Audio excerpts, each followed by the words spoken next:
విషయాలు ప్రజల్లోకి వెళ్ళాలి. తప్పకుండా మన బీఆర్ఎస్ పార్టీ తరఫున మీడియాకు వెళ్తున్నటువంటి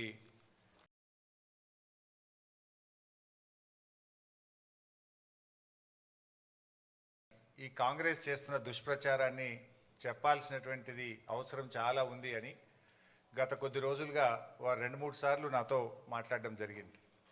ఎందుకంటే కాంగ్రెస్ కూర్చోబెట్టండి బాబు, జర్నలిస్టులకు వచ్చిండ్రు, వాళ్ళని కూర్చోబెట్టి మీరు ఇట్లా నువ్వు లేవు బిడ్డ. అయితే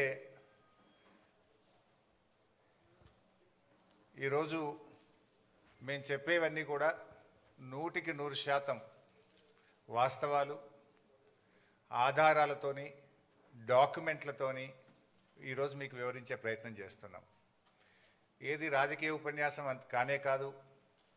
ఏ ఒక్కటి కూడా అవాస్తవాలు చెప్పడమో, కాంగ్రెస్ నాయకుల్లాగా రేవంత్ రెడ్డి లాగా బట్టగాల్చి మీదేసే ప్రయత్నమో మేము చేయలేదు. ఎందుకంటే కేసీఆర్ గారు మా అందరికీ నేర్పింది ఒకటే, ఎన్నో త్యాగాలతోని పోరాటాలతోని తెలంగాణ సాధించాం. మనకు రాజకీయాల కంటే కూడా రాష్ట్రం ముఖ్యం, రాష్ట్ర ప్రజల ప్రయోజనాలు ముఖ్యం. అధికారంలో ఉన్న ప్రతిపక్షంలో ఉన్న రాష్ట్ర ప్రయోజనాల కోసమే పనిచేయాలనేదే కేసీఆర్ గారు ఎప్పుడు కూడా మాకు చెప్తూ ఉంటారు. అందువల్ల ఈరోజు కూడా ఒక బాధ్యతాయుతమైనటువంటి ప్రతిపక్షంగా ఈ కాళేశ్వరం ప్రాజెక్టు మీద, కాళేశ్వరం అనేది definitely it is a life line to the state of Telangana. ఇది ఒక జీవధార. ఈరోజు ఈ కాళేశ్వరం మీద కేవలం రాజకీయాల కోసం కాంగ్రెస్ పార్టీ దుష్ప్రచారం చేయడం కోసం, బురద జల్లడం కోసం, రాజకీయ లబ్ధి పొందడం కోసం ఈ ప్రాజెక్టును మరమ్మతు చేయకుండా తాత్సారం చేసే ప్రయత్నం చేస్తుంది. అంటే రాష్ట్ర ప్రయోజనాల కంటే రాజకీయ ప్రయోజనాల మీదనే కాంగ్రెస్ పార్టీ ఎక్కువ దృష్టి పెడుతూ బురద జల్లే ప్రయత్నం చేస్తుంది. అందువల్ల ఈ ప్రజెంటేషన్లో చాలా వివరంగా మీకు చెప్పే ప్రయత్నం చేస్తాం. అందరికీ సాఫ్ట్ కాపీసు, హార్డ్ కాపీస్ కూడా పంపిస్తున్నాం. ఒకటేమో ఈ బ్రీఫ్ ప్రజెంటేషన్, ఒకటి పీపీటీ మీ అందరికీ షేర్ చేశాం. రెండవది కాళేశ్వరం ప్రాజెక్టు మీద వాస్తవాలు, అంటే వక్రీకరణలు, వాస్తవాలు, వివరాలన్నీ కూడా మీకు అందిస్తూ ఉన్నాం. ఈ 2 బుక్స్ కూడా మీ అందరికీ ఇచ్చాం, దయచేసి చదవండి. మీరు ప్రజెంటేషన్ అయిన తర్వాత ఇంకేమైనా డౌట్స్ ఉంటే కూడా ఐ విల్ క్లారిఫై. మీ అందరికీ ఒక నోట్బుక్, పెన్ కూడా ఇచ్చాం, నోట్ చేసుకోండి. లాస్ట్లో I will answer all your questions and doubts. Yeah please. నేను కూడా ఈరోజు రాజకీయ విమర్శలు చేయట్లేదు, ఓన్లీ వాస్తవాలు చెప్పే ప్రయత్నమే చేస్తున్నా. పొలిటికల్గా చాలా వేదికలు ఉన్నాయి, మాట్లాడతాం. కానీ today I will try to explain the brief facts on Kaleshwaram. ముందుగా అసలు కాళేశ్వరం అంటే ఏంటి? పదే రేవంత్ రెడ్డి గారు కాళేశ్వరం కుప్పగూలిపోయింది అని ఒక స్టాండర్డ్ డైలాగ్ కొడుతూ వస్తూ ఉన్నాడు. వాస్తవానికి కాళేశ్వరం అంటే 3 బ్యారేజీలు, 15 రిజర్వాయర్లు, 19 సబ్స్టేషన్లు, 21 పంప్ హౌస్లు, 203 కిలోమీటర్ల టనెల్లు, 1531 కిలోమీటర్ల గ్రావిటీ కెనాలు, 98 కిలోమీటర్ల ప్రెషర్ మెయిను, 141 టీఎంసీల సామర్థ్యం కలిగిన రిజర్వాయర్లు, 530 మీటర్ల ఎత్తుకు నీటిని ఎత్తిపోసేటువంటి వ్యవస్థ, 240 టీఎంసీల నీటి వినియోగం. ఇది మొత్తం కాళేశ్వరం యొక్క సమాహారం. ఈ మొత్తంలో ఆ 3 బ్యారేజీల్లో ఒక బ్యారేజీలో 2 పిల్లర్లు మాత్రమే కుంగాయి. అంటే మీకు 15 రిజర్వాయర్లు ఇంటాక్ట్ ఉన్నాయి, 19 సబ్స్టేషన్లు ఇంటాక్ట్ ఉన్నాయి, 21 పంప్ హౌస్లు ఇంటాక్ట్ ఉన్నాయి, 203 కిలోమీటర్ల టనల్ ఇంటాక్ట్ ఉంది, 1531 కిలోమీటర్ల గ్రావిటీ కెనాల్ ఇంటాక్ట్ ఉంది, 98 కిలోమీటర్ల ప్రెషర్ మెయిన్ ఇంటాక్ట్ ఉంది, 141 టీఎంసీల రిజర్వాయర్లు ఇంటాక్ట్ ఉన్నాయి, ఈ లిఫ్ట్ సిస్టమ్ ఇంటాక్ట్ ఉన్నది. ఆ 3 బ్యారేజీల్లో ఒక బ్యారేజ్ మేడిగడ్డ, దాంట్లో 85 పియర్స్ ఉన్నాయి. రెండవ బ్యారేజ్ సుందిల్ల, అందులో 74 పియర్స్ ఉంటాయి. మూడవ బ్యారేజ్ అన్నారం, అందులో 64 పియర్స్ ఉన్నాయి.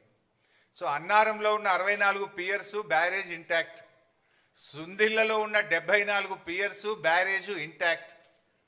మేడిగడ్డ బ్యారేజీలో 85 పియర్స్లో 2 పియర్స్ మాత్రమే కుంగినాయి. అంటే కాళేశ్వరంలో ఉండే ఇన్ని కాంపోనెంట్లలో ఒక బ్యారేజ్ మేడిగడ్డ, ఆ మేడిగడ్డలో 85 పియర్స్లో 2 పియర్స్ మాత్రమే కుంగినాయి. దానికి మొత్తం కాళేశ్వరమే కుప్పగూలింది అనేటువంటి ఒక దుష్ప్రచారాన్ని చేసేటువంటి ప్రయత్నం గత కొంతకాలంగా కాంగ్రెస్ ప్రభుత్వం చేస్తుంది. అంటే ఈ 100 కాంపోనెంట్స్ అన్నీ కూడా ఇంటాక్ట్ ఉన్నాయి. అన్ని పియర్స్ మిగతా బ్యారేజీల్లో ఇంటాక్ట్ ఉన్నాయి. అండ్ కాళేశ్వరంలో బ్లాక్ వైజ్ కట్టాం మనం. జనరల్గా ఏదైనా ఒక బ్రిడ్జ్ కానీ ఏదైనా ఉంటే ఒక పియర్ పోతే మొత్తం బ్రిడ్జ్ పోవాల్సి వస్తుంది. కానీ ఇలా మేడిగడ్డలో దేర్ ఆర్ 7 బ్లాక్స్. సో ఒక్కొక్క బ్లాక్లో కొన్ని పియర్స్ ఉంటాయి. ఓవరాల్గా 85 పియర్స్ ఉన్నాయి. ఏదైనా రిస్టోరేట్ చేయాలంటే ఒక బ్లాక్ను రిస్టోర్ చేస్తే మొత్తం బ్యారేజ్ ఇంటాక్ట్ ఉంటుంది. ఈ విషయం నేను చెప్పడం లేదు, ఎన్డీఎస్ఏ రిపోర్ట్లో కూడా చెప్పారు. అది కూడా నేను ముందు మీకు చూపించేస్తాను. సో నెక్స్ట్, అయితే ఈ మధ్యకాలంలో మీరు చూస్తే ఇది మొత్తం కాళేశ్వరం యొక్క సమగ్ర స్వరూపం.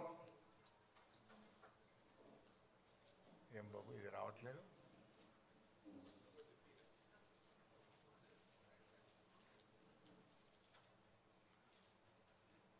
ఇది వస్తుందా బాబు? సో మీరు గమనిస్తే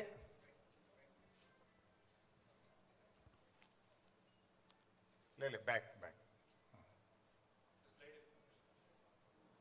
పైన వస్తుంది కానీ దీని మీద రావట్లేదు.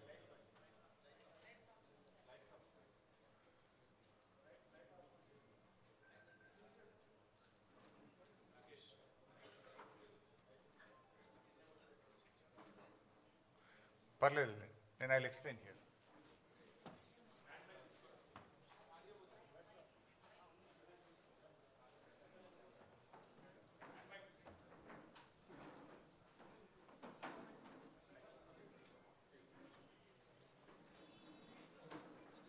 మీరు గమనిస్తే ఇందులో యాక్చువల్గా తమ్మిడిహట్టి ఆ పైన, దిస్ ఈజ్ తమ్మిడిహట్టి. ఈ తమ్మిడిహట్టి దగ్గర నీళ్లు లేకపోతే మనం తమ్మిడిహట్టి ఈ సోర్స్ నుంచి ఇక్కడ ఎల్లంపల్లికి నీళ్ళు తెచ్చుకునే ప్రొవిజన్ ఉండేది. తమ్మిడిహట్టి నుంచి ఎల్లంపల్లికి నీళ్లు అవకాశం లేదు కనుక, నీళ్లు తక్కువ ఉన్నాయి కనుక తమ్మిడిహట్టి నుంచి మనము మేడిగడ్డకు రావడం జరిగింది. This is Medigadda, this is Annaram, then this is Sundilla. Sundilla నుంచి మనం ఎల్లంపల్లికి తెచ్చుకుంటాం. మారింది ఓన్లీ ఒకటే సిస్టమ్. తమ్మిడిహట్టి నుంచి ఎల్లంపల్లికి నీళ్ళు వచ్చే బదులు మేడిగడ్డ నుంచి ఎల్లంపల్లికి నీళ్లు తెచ్చాం. మారింది ఒకటే. ఇది మిగతాదంతా కూడా ఆల్రెడీ ఇంటాక్ట్ ఉన్నటువంటి సిస్టమే. ఇది కూడా ఎందుకు మార్చాము అనేది నేను ముందు ఎక్స్ప్లెయిన్ చేస్తాను. అంటే దానికంటే ముందు నేను చెప్పాల్సింది ఏంటంటే, కాళేశ్వరం యొక్క గొప్పతనం ఏంటంటే, కాళేశ్వరంకు దేర్ ఆర్ 3 సోర్సెస్. ప్రతిసారి మేడిగడ్డ నుంచే మనము నీళ్లు తీసుకురావాల్సిన అవసరం లేదు. పైన ఎస్ఆర్ఎస్పిలో బ్రహ్మాండమైనటువంటి వరద వస్తే, ఎస్ఆర్ఎస్పి ప్రాజెక్టుకు నీళ్ళు వస్తే, ఎస్ఆర్ఎస్పి నుంచి మిడ్ మానేర్కు డైరెక్ట్గా నీళ్లు తెచ్చుకుంటాం. మిడ్ మానేర్కు ఎస్ఆర్ఎస్పి నుంచే నీళ్ళు వస్తాయి. ఎస్ఆర్ఎస్పి నుంచి 2 రకాలుగా నీళ్ళు వస్తాయి మిడ్ మానేర్కు. ఒకటి వరద కాలువ ఉంది, రెండోది నార్మల్ ఎస్ఆర్ఎస్పి కెనాల్ ఉంది. సో గోదావరిలో మంచి వర్షాలు పడి ఎస్ఆర్ఎస్పి నిండితే గ్రావిటీ ద్వారా ఎస్ఆర్ఎస్పి నుంచి మనం మిడ్ మానేర్కు నీళ్లు తెచ్చుకోవడం జరుగుతుంది. సో మిడ్ మానేర్కు నీళ్ళు వచ్చినప్పుడు ఏమైందంటే, we will operate Motors only from mid Maner. మన పంపింగ్ స్టేషన్స్ మిడ్ మానేర్ నుంచి వాడి అన్నపూర్ణ రిజర్వాయరు, రంగనాయక్ సాగర్ రిజర్వాయరు, తర్వాత మన మల్లన్న సాగర్, తర్వాత కింద కొండపోచమ్మ సాగర్, ఇవన్నీ కూడా మనం ఆపరేట్ చేస్తాం. ఇది మల్లన్న సాగర్, ఇది రంగనాయక్ సాగర్, ఇది Annapurna, then this is mid Maner. ఇగో ఎస్ఆర్ఎస్పి నుంచి 2 సిస్టమ్స్ ఉన్నాయి. ఇది వరద కాలువ ద్వారా నీళ్ళు వస్తాయి, 2 ఎస్ఆర్ఎస్పి కెనాల్ ద్వారా కూడా నీళ్ళు వస్తాయి. సో మనకు ఎప్పుడన్నా గోదావరిలో మంచి వరద వచ్చినప్పుడు, మంచి వర్షాలు వచ్చినప్పుడు మనము ఈ మేడిగడ్డ ఆపరేట్ చేయము, ఎల్లంపల్లి కూడా ఆపరేట్ చేయము. డైరెక్టు ఎస్ఆర్ఎస్పి నుంచే మిడ్ మానేర్కు గ్రావిటీ ద్వారా నీళ్ళు వస్తే ఇక్కడి నుంచి మాత్రమే పంపింగ్ సిస్టమ్ను ఆపరేట్ చేసుకునే ఫెసిలిటీ ఉంది. Point number 1. పాయింట్ నెంబర్ 2, కొన్ని సందర్భాల్లో ఎస్ఆర్ఎస్పికి నీళ్ళు రావు, కానీ మనకు ఎల్లంపల్లికి నీళ్ళు వస్తాయి. ఈ పైన కడెం రిజర్వాయర్ నుంచి ఎల్లంపల్లికి వస్తాయి. ఎల్లంపల్లికి ఓన్ క్యాచ్మెంట్ కూడా ఉంది, కడెం క్యాచ్మెంట్ ఉంది. అప్పుడు ఎల్లంపల్లి నుంచి మోటార్ లాంచ్ చేసి మిడ్ మానేర్ తెచ్చుకుంటాం. మిడ్ మానేర్ నుంచి ఈ సిస్టమ్ అంతా కూడా నడుస్తుంది. ఈ 2 చోట్ల నీళ్లు రానప్పుడు, అంటే ఎస్ఆర్ఎస్పికి వరద నీళ్లు రానప్పుడు, కడెం నిండకుండా ఎల్లంపల్లికి కూడా నీళ్లు రానప్పుడు, ఎక్కడా నీళ్లు లేనప్పుడు కూడా తప్పకుండా నీళ్లు ఉండే పాయింట్ మేడిగడ్డ. అప్పుడు మాత్రమే మేడిగడ్డ నుంచి మోటార్లు ఆన్ చేస్తాం. అయితే ఈ మధ్య మీరు చూస్తే గవర్నమెంట్ కాళేశ్వరం వాడకుండానే పంట పండింది అని ఒక గోబల్స్ ప్రచారం చేస్తున్నారు కాంగ్రెస్ నాయకులు, ముఖ్యంగా ఉత్తమ్ కుమార్ రెడ్డి, రేవంత్ రెడ్డి పదే పదే గోబల్స్ ప్రచారం చేస్తున్నారు. అది కాళేశ్వరం వాడకుండా కాదు, మనకు ఈసారి మంచి వర్షాలు పడ్డాయి. నార్మల్ రెయిన్ఫాల్ కంటే లాస్ట్ ఇయర్ ఎక్సెస్ రెయిన్ఫాల్ ఉంది తెలంగాణలో. అందువల్ల వర్షాలు బాగా పడడం వల్ల ఏమైంది, ఎస్ఆర్ఎస్పి నుంచి మిడ్ మానేర్కు నీళ్ళు తెచ్చుకున్నాం. మిడ్ మానేర్లో పంపు చేసి అన్నపూర్ణ, రంగనాయక్ సాగర్, మల్లన్న సాగర్, కొండపోచమ్మ సాగర్ ఇవన్నీ కూడా నింపినాం ఈసారి. సో అన్నపూర్ణ కింద పంట పండింది, రంగనాయక్ సాగర్ కింద 1,00,000 ఎకరాల పంట పండింది, మిడ్ మానేర్ కింద 70-80 వేల ఎకరాల పంట పండింది, కొండపోచమ్మ సాగర్ కింద కూడా పంట పండింది. అంటే మరి ఇదంతా కాళేశ్వరంలో భాగం కాదా? వర్షాలు బాగుపడ్డాయి కనుక మనం ఇక్కడ మోటార్ లాంచ్ చేయకుండా డైరెక్ట్ ఎస్ఆర్ఎస్పి నుంచి మిడ్ మానేర్కి వచ్చినాయి. సో మిడ్ మానేర్లో మోటార్లు నడిపినామంటే ఇది కాళేశ్వరంలో అంతర్భాగం.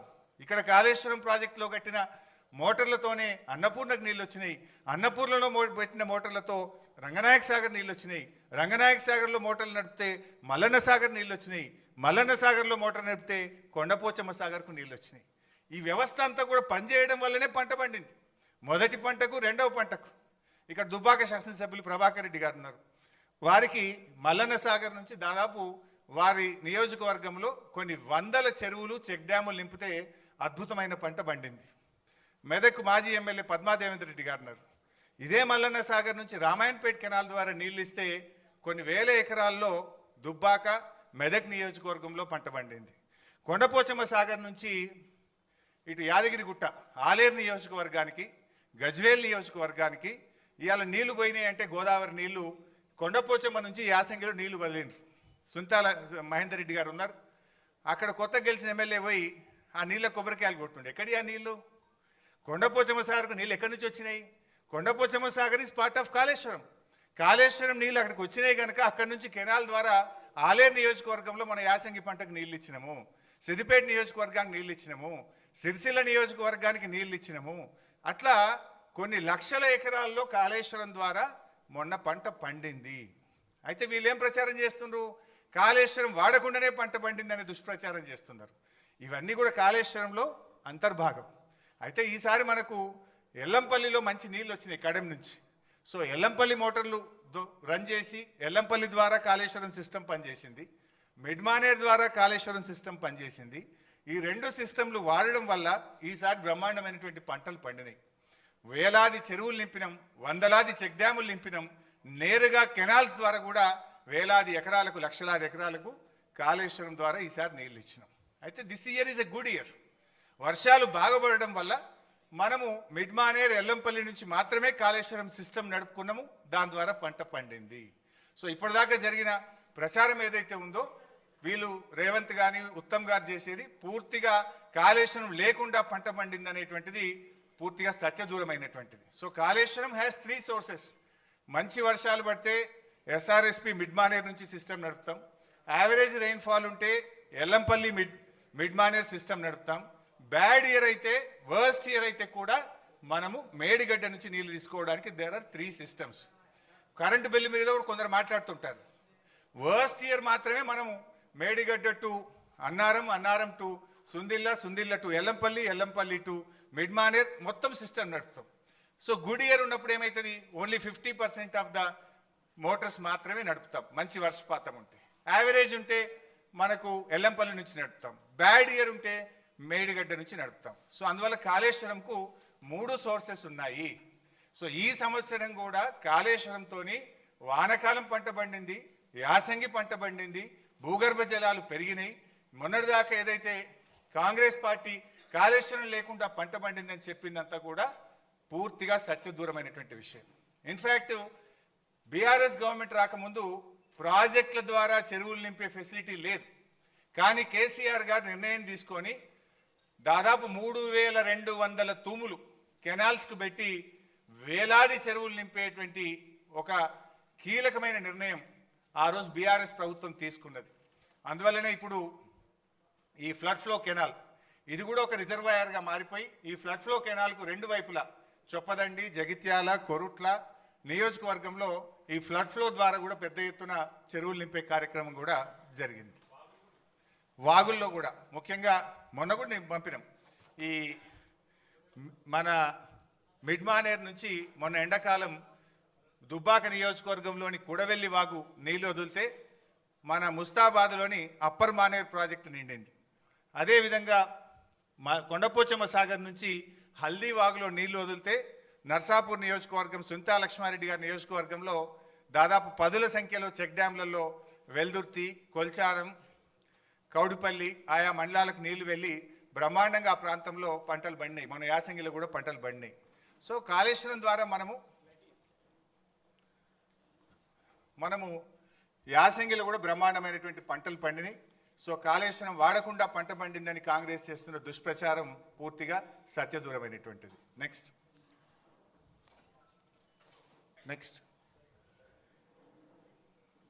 Right. So Kaleshwaram storage capacity Medigadda 16, Annaram 10, Sundilla 8. So అన్నీ కలిపి 141 టీఎంసీల సామర్థ్యం కాళేశ్వరం ప్రాజెక్టులో ఉంది. అయితే ఇక్కడ కూడా ఇంకా ముందు ఎక్స్ప్లెయిన్ చేస్తా. అయితే మన తెలంగాణ రాష్ట్రంలో మనకున్న ఒకే ఒక్క పెద్ద రిజర్వాయరు ఎస్ఆర్ఎస్పి. యాక్చువల్గా ఎస్ఆర్ఎస్పి తప్ప మనకు మేజర్గా స్టోరేజ్ కెపాసిటీ లేదు. ఉమ్మడి ఆంధ్రప్రదేశ్లో తెలంగాణలో కట్టిన కల్వకుర్తి కానీ, నెట్టంపాడు కానీ, భీమా కానీ, కోయిల్ సాగర్ కానీ ఏ ప్రాజెక్టులు కూడా రిజర్వాయర్లు కట్టలేదు. కానీ కేసీఆర్ గారు ముందు చూపుతోని ఇంత బ్రహ్మాండంగా 141 టీఎంసీల రిజర్వాయర్లను మరి పెద్ద ఎత్తున 16 రిజర్వాయర్లను రూపకల్పన చేసి వీటన్నిటి కూడా నిర్మించాం. కొంతమంది అంటుంటారు కాళేశ్వరం ప్రాజెక్ట్ కాస్ట్ పెరిగింది. అంతకుముందు వాళ్ళు పెట్టిన ప్రాణహిత చేవెళ్లలో 141 కాదు, కేవలం 11 టీఎంసీల సామర్థ్యం మాత్రమే ఉండేది. మరి మల్లన్న సాగర్ లాంటి రిజర్వాయర్ 50 టీఎంసీల రిజర్వాయర్ కడితే అక్కడ 13,000 ఎకరాల భూసేకరణ చేసినాం. దాదాపు 8 గ్రామాలకు R&R కాలనీ చేసినాం. మరి అక్కడ ఫారెస్ట్ డిపార్ట్మెంట్ కూడా ఫారెస్ట్ ల్యాండ్ తీసుకొని డబ్బులు కట్టినాం. 50 టీఎంసీల రిజర్వాయర్ కట్టాలంటే డబ్బులు అవసరమైతే ప్రాజెక్ట్ కాస్ట్ పెరుగుతుందా పెరగదా? సో ఇవన్నీ కూడా ఈ కాళేశ్వరం ఇవన్నీ కూడా ఇంటాక్ట్ ఉన్నాయి. All are working. మేడిగడ్డ ఈ నుంచి మొదలుకుంటే ఈ మల్లన్న సాగర్, కొండపోచమ్మ సాగర్, రంగనాయక సాగర్, అనంతగిరి, మలకపేట, మేడారం, అదేవిధంగా గంధమల్లా ఇవన్నీ కూడా ఇంటాక్ట్గా ఈరోజు రిజర్వాయర్లు వాడకంలో ఉన్నాయి. ఇవన్నీ కూడా నెక్స్ట్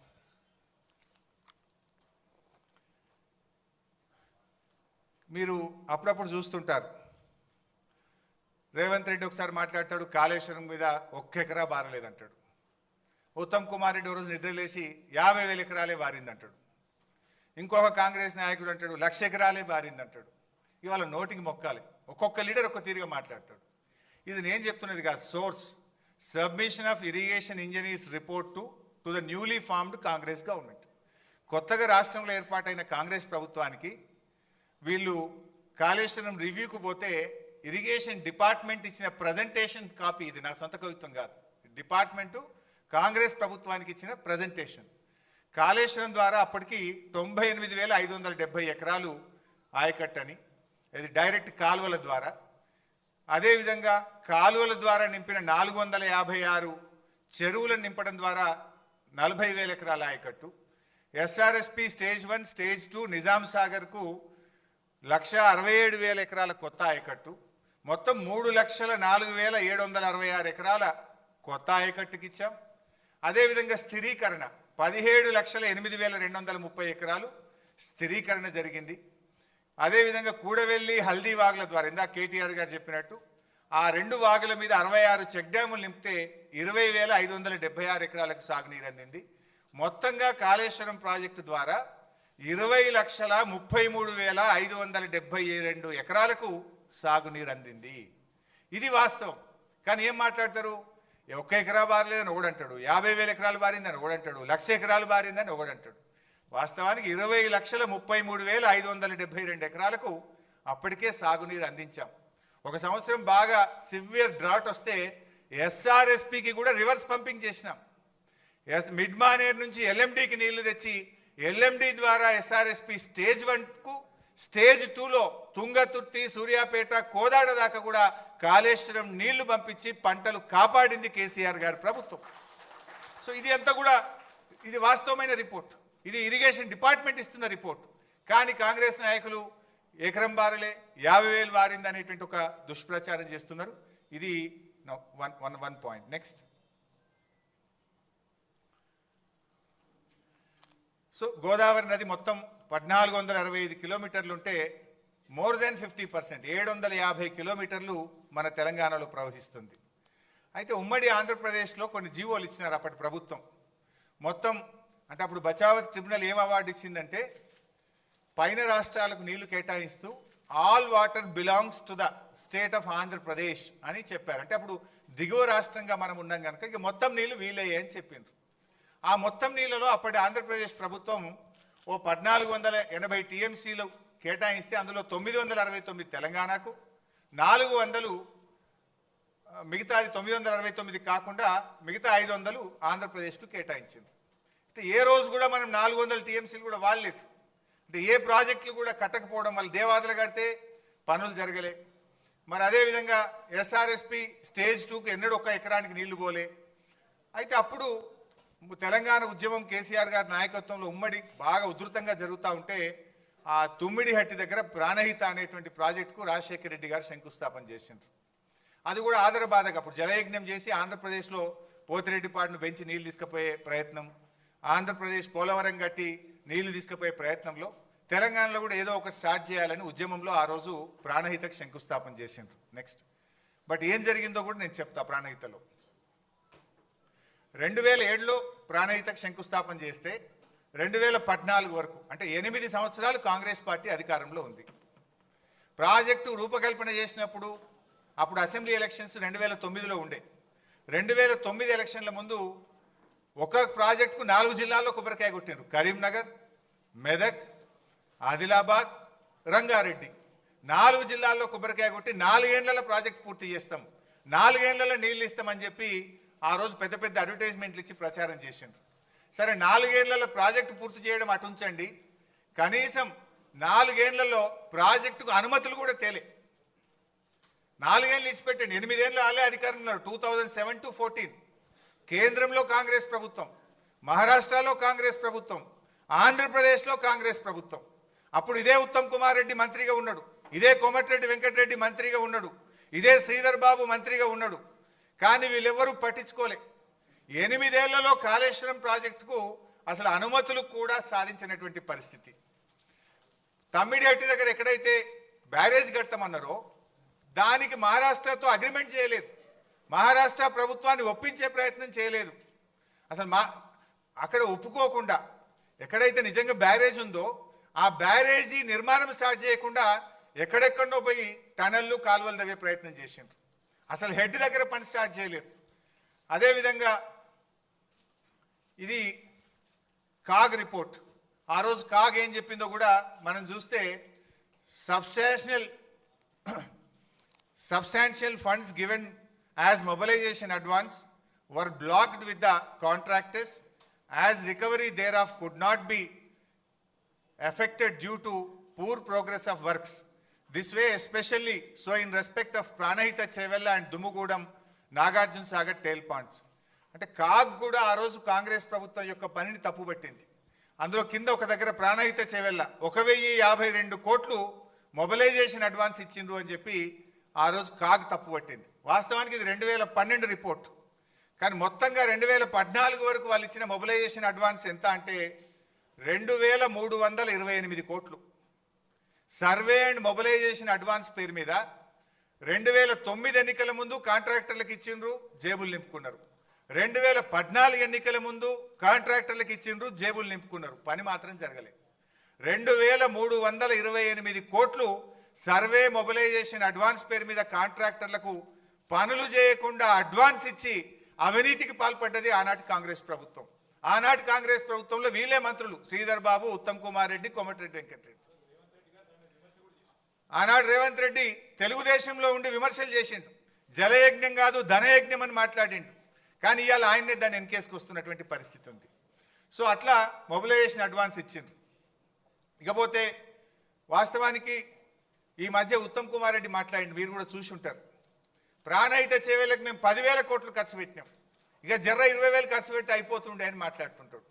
ఆయన మాట్లాడినాక నేను లెక్కలు తీసి మొత్తం చూస్తే 8 ఏళ్ల కాలంలో ప్రాజెక్టుకు అనుమతులు సాధించలేదు. మొత్తం ల్యాండ్ ఎక్విజిషన్ కావచ్చు, వ్యాప్కోస్కు కావచ్చు, పనులకు కావచ్చు, మొత్తం కలిసి కాంగ్రెస్ ప్రభుత్వం పెట్టిన ఖర్చు కేవలం 3,700 కోట్లు. అంటే ఇప్పుడు గోబల్స్కు తాత అయిపోయాడు ఉత్తమ్ కుమార్ రెడ్డి. అన్ని అబద్ధాలే. 10,000 కోట్లు ప్రాణహిత మీద ఖర్చు పెట్టినా అన్నాడు. వాస్తవానికి 8 ఏళ్లలో ప్రాణహిత చేవెళ్ల మీద కాంగ్రెస్ ఖర్చు పెట్టింది 3,700 కోట్లు మాత్రమే. 3,700. చెప్తున్నది ఏంది? 10,000 కోట్లు ఖర్చు పెట్టామని ఉత్తమ్ కుమార్ రెడ్డి గారు చెప్తున్నారు. అంటే అది కూడా ఒక సత్యదూరమైనటువంటి విషయం. నెక్స్ట్, ప్రాజెక్ట్ కాస్ట్ పెరిగిందని మన మీద బద్నాం చేస్తుండ్రు.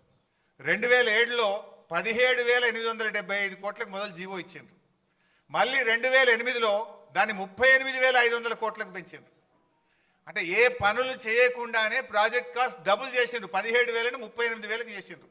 ఆ చూడండి, పైన జీవో నంబర్ 114 ఉంది, అది 17,000 కోట్లు. కింద ఇంకొక జీవో 38,500 కోట్ల రూపాయలకు పెంచిండ్రు. ఢిల్లీకి 2012లో పంపిండ్రు అనుమతుల కోసం, అప్పుడు 40,000 కోట్లకు పెంచిండ్రు.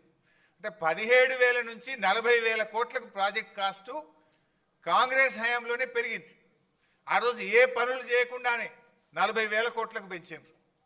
మరి ఇందాక చెప్పిన పాయింట్ 10,000 ఖర్చు పెట్టినామన్నారు. అన్ని కలిపి వాళ్ళు పెట్టింది 3,780 కోట్లు మాత్రమే. సో ఇట్లా ప్రాజెక్ట్ కాస్టు 17,000 నుంచి 40,000 కోట్లకు కాంగ్రెస్ హయాంలోనే పెరిగింది.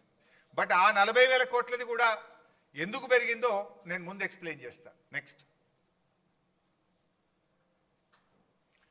సో బేసికల్లీ ఒక విషయం పదే వస్తుంటుంది బయట. ఏమొస్తుంది?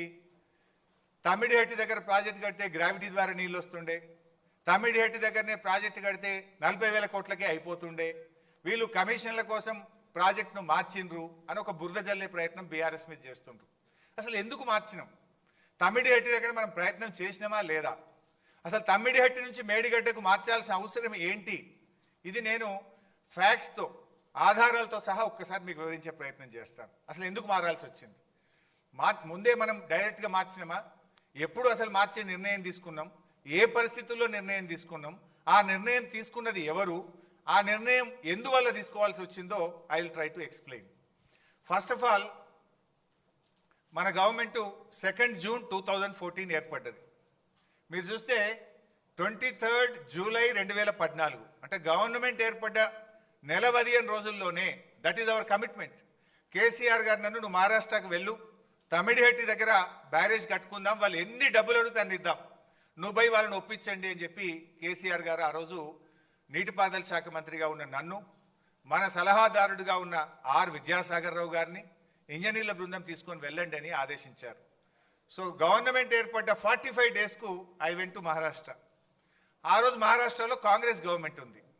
ఆ కాంగ్రెస్ గవర్నమెంట్లో ఇరిగేషన్ మినిస్టర్ హసన్ ముషరఫ్ గారు మహారాష్ట్ర నీటిపారుదల శాఖ మంత్రి. మేము అపాయింట్మెంట్ తీసుకొని ఆయన దగ్గరికి వెళ్ళి కలిసి మాట్లాడి మేము గత ఆంధ్రప్రదేశ్ లాగా మీతో కొట్లాడము, మా ముఖ్యమంత్రి గారు మీకు చెప్పమన్నారు, మీతో కలిసి పనిచేస్తాము, మీకు మా సహకారం అందిస్తాం, మీరు మాకు సహకారం అందించండి, మహారాష్ట్రలో ముంపు గురయ్యే భూమికి మీరు ఏ ధర నిర్ణయిస్తే ఆ ధర, మీరు ఎన్ని పైసలు అడిగితే అన్ని పైసలు ఇస్తాం, మా ఉద్యమమే నీళ్ళ నుంచి పుట్టింది, మా పోరాటమే నీళ్ళ కోసం జరిగింది, మా ప్రాంతంలో రైతుల ఆత్మహత్యలు జరుగుతున్నాయి, మేము తొందరగా ఇది కట్టుకోవాలనుకుంటున్నామని we pleaded them like anything, బతిలాడినాం అన్ని రకాలుగా. ఆయన మాట్లాడుతూ ఒక విషయం చెప్పారు. ఆయన మాట్లాడుతూ, చూడు భాయ్ సాబ్, ఇంకొక 6 నెలల్లో మాకు ఎలక్షన్ ఉంది, మహారాష్ట్రలో అప్పుడు అసెంబ్లీ ఎలక్షన్స్ ఇంకా 6 నెలలు ఉంది, అయినా మేము ఎట్లా ఒప్పుకుంటాము? 8 సంవత్సరాల నుంచి కూడా మేము స్పష్టంగా మీకు చెప్తూ వచ్చినాం, 152 మీటర్ల ఎత్తులో మేము తమ్మిడిహట్టి దగ్గర బ్యారేజ్ కట్టడానికి ఒప్పుకోము అని చాలాసార్లు మేము మీ ప్రభుత్వానికి చెప్పినాము. చెప్పడమే కాదు, మా ముఖ్యమంత్రి గారు మీ ముఖ్యమంత్రి గారికి లేఖ రాసిండ్రు అని ఆ లేఖ కాపీ ఇచ్చిండు నా చేతికి. ఏం రాసిండ్రు ఆ లేఖల మీరే చూడొచ్చు. చాలా స్పష్టంగా అందులో ఆనాడు మహారాష్ట్ర ముఖ్యమంత్రిగా ఉన్నటువంటి పృథ్వీరాజ్ చౌహాన్ గారు మన ముఖ్యమంత్రి కిరణ్ కుమార్ రెడ్డి గారికి లేఖ రాయడం జరిగింది. ఆ లేఖలో ఆయన చాలా స్పష్టంగా ఏం చెప్పిండంటే, it is also requested that Andhra Pradesh government should not proceed with unilaterally decided layouts and control levels. It may lead to unfruitful expenditure. మీరు సొంతగా మీరే 152 మీటర్ల ఎత్తని మీరే నిర్ణయించుకొని మీరే పనులు ప్రారంభించి మీరు ముందుకు పోతా ఉన్నారు. మీరు అట్లా చేస్తే మీరు పెట్టే ఖర్చు అంతా కూడా వృధా అవుతుంది, జాగ్రత్త అని చెప్పి మా ముఖ్యమంత్రి గారు మీ ఆనాటి ముఖ్యమంత్రికి లేఖ రాసిండ్రు. ఈ లెటర్ చదువుకోండి అని నా చేతిలో పెట్టిండు. అరే భాయ్ సాబ్, మరి ఎట్లా పనులు అయిపోయినాయి, ఆల్రెడీ ప్రాజెక్ట్ స్టార్ట్ అయింది, మరి మాకు ఇబ్బంది అవుతుంది అని మేము చాలా రకాలుగా రిక్వెస్ట్ చేసినాం. రిక్వెస్ట్ చేస్తే ఆయన ఒక మాట అన్నాడు ఆ రోజు, ఇక 6 నెలలు అయితే ఎలక్షన్ ఉంది భాయ్ సాబ్, 7 ఏళ్ళు ఒప్పుకునే వాళ్ళం ఇప్పుడు ఒప్పుకుంటాం ఎలక్షన్లు కూడా. మా దగ్గర ఆల్రెడీ పెద్ద ఉద్యమాలు అవుతున్నాయి మహారాష్ట్రలో. మహారాష్ట్ర మునిగిపోయి తెలంగాణకు నీళ్ళు ఇస్తారని చెప్పి ఉద్యమాలు అవుతున్నాయి. మేము ఇప్పుడు ఒప్పుకునే పరిస్థితి లేదు. ఏదైనా ఉంటే ఎలక్షన్ అయినాక రాండి, మేము మళ్ళీ గెలిస్తే అప్పుడు మాట్లాడుకుందాం, కానీ ఇప్పుడు ఇక మాట్లాడేది లేదు పోనని ఇలా కొట్టాడు. సరే అట్లెందుకు భాయ్ సాబ్, ఇంజనీర్లు అయితే మాట్లాడతారు, ప్రయత్నం చేయండి అంటే ఓకే డిపార్ట్మెంట్స్ మాట్లాడుకోండి, కానీ ఫైనల్ డెసిషన్ మాత్రం ఆఫ్టర్ ఎలక్షన్స్ అన్నాడు. సరే తదనంతరం 16 జూలై ఆగస్టులో ఒక మీటింగ్ అయింది. 4th ఫిబ్రవరి ఇంకొక మీటింగు ఇంజనీర్స్ లెవెల్లో, సెక్రటరీస్ లెవెల్లో మీటింగ్స్ జరిగినాయి. 16/8/2014 నాడు ఆర్ విద్యాసాగర్ రావు గారి నేతృత్వంలో మళ్ళొక్కసారి కూడా మీటింగ్ అయి 152 మీటర్ల ఎత్తులో మేము కట్టుకుంటాము, మీరు ఎంత డబ్బు అడిగినా ఇస్తామని చెప్పి విద్యాసాగర్ రావు గారు కూడా ఇంకొక మీటింగ్లో కూడా చెప్పారు. ఇన్ని మీటింగ్స్ జరిగినాయి. నెక్స్ట్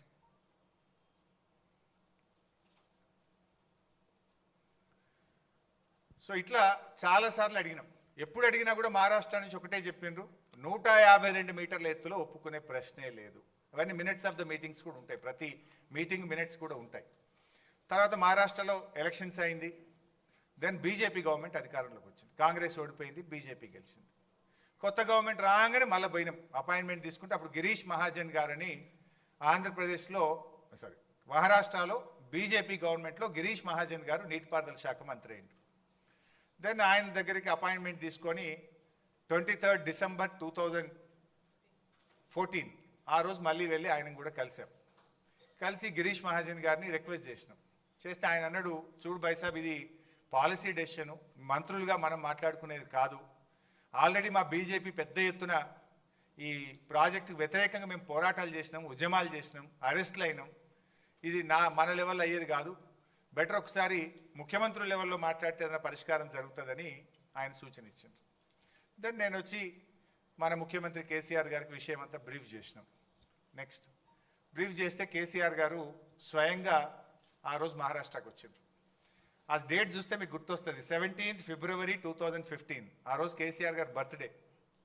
తన బర్త్డే కూడా పట్టించుకోకుండా, ముఖ్యమంత్రి అయిన తర్వాత జరిగిన ఫస్ట్ బర్త్డే, తన బర్త్డేను కూడా పట్టించుకోకుండా నిజమైన జన్మదినం మహారాష్ట్రను ఒప్పిస్తే నా నిజమైన జన్మదినం అనుకొని బర్త్డే రోజు మహారాష్ట్రకు వచ్చాడు.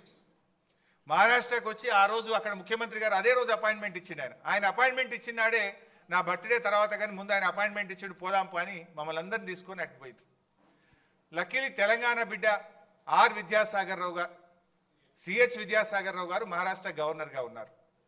ఆయన ఆశీస్సులు కూడా ఉంటాయి, తెలంగాణ బిడ్డనే ఉన్నాడు కదా అని ఆయనను కూడా బతిలాడి సిహెచ్ విద్యాసాగర్ రావు గారి సమక్షంలోనే కేసీఆర్ గారు మరి మహారాష్ట్ర ముఖ్యమంత్రి ఫడ్నవీస్ గారిని కలిసి రిక్వెస్ట్ చేసినాం.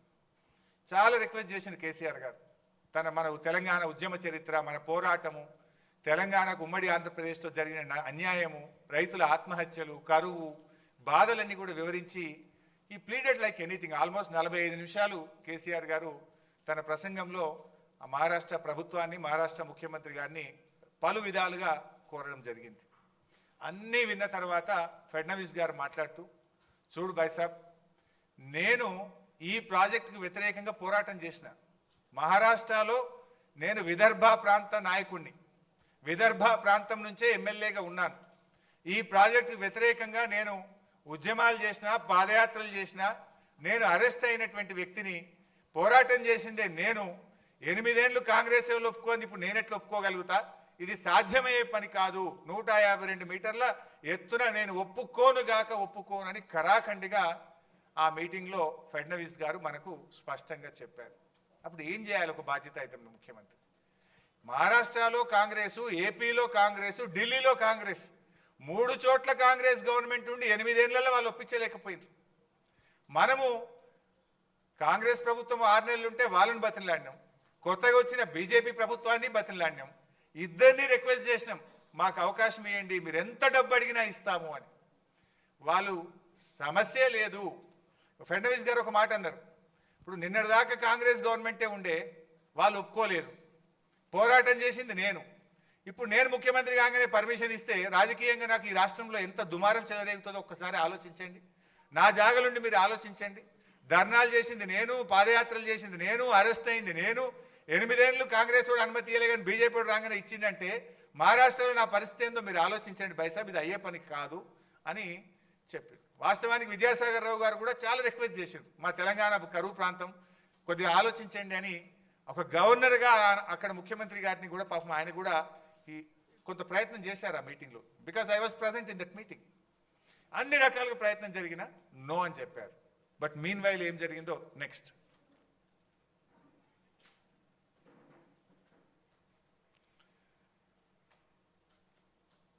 సో ఈ స్లైడ్ మార్చి నేను నెక్స్ట్ చెప్తా ఇంకోటి. రైట్, ఇది మీన్ వైల్ ఏమైంది? 17th ఫిబ్రవరి మీటింగ్ అయింది కేసీఆర్ గారిది. ఈ లెటర్ చూడండి, దిస్ ఈజ్ 18th ఫిబ్రవరి 2015. మీరు ఆ డేట్ చూడండి.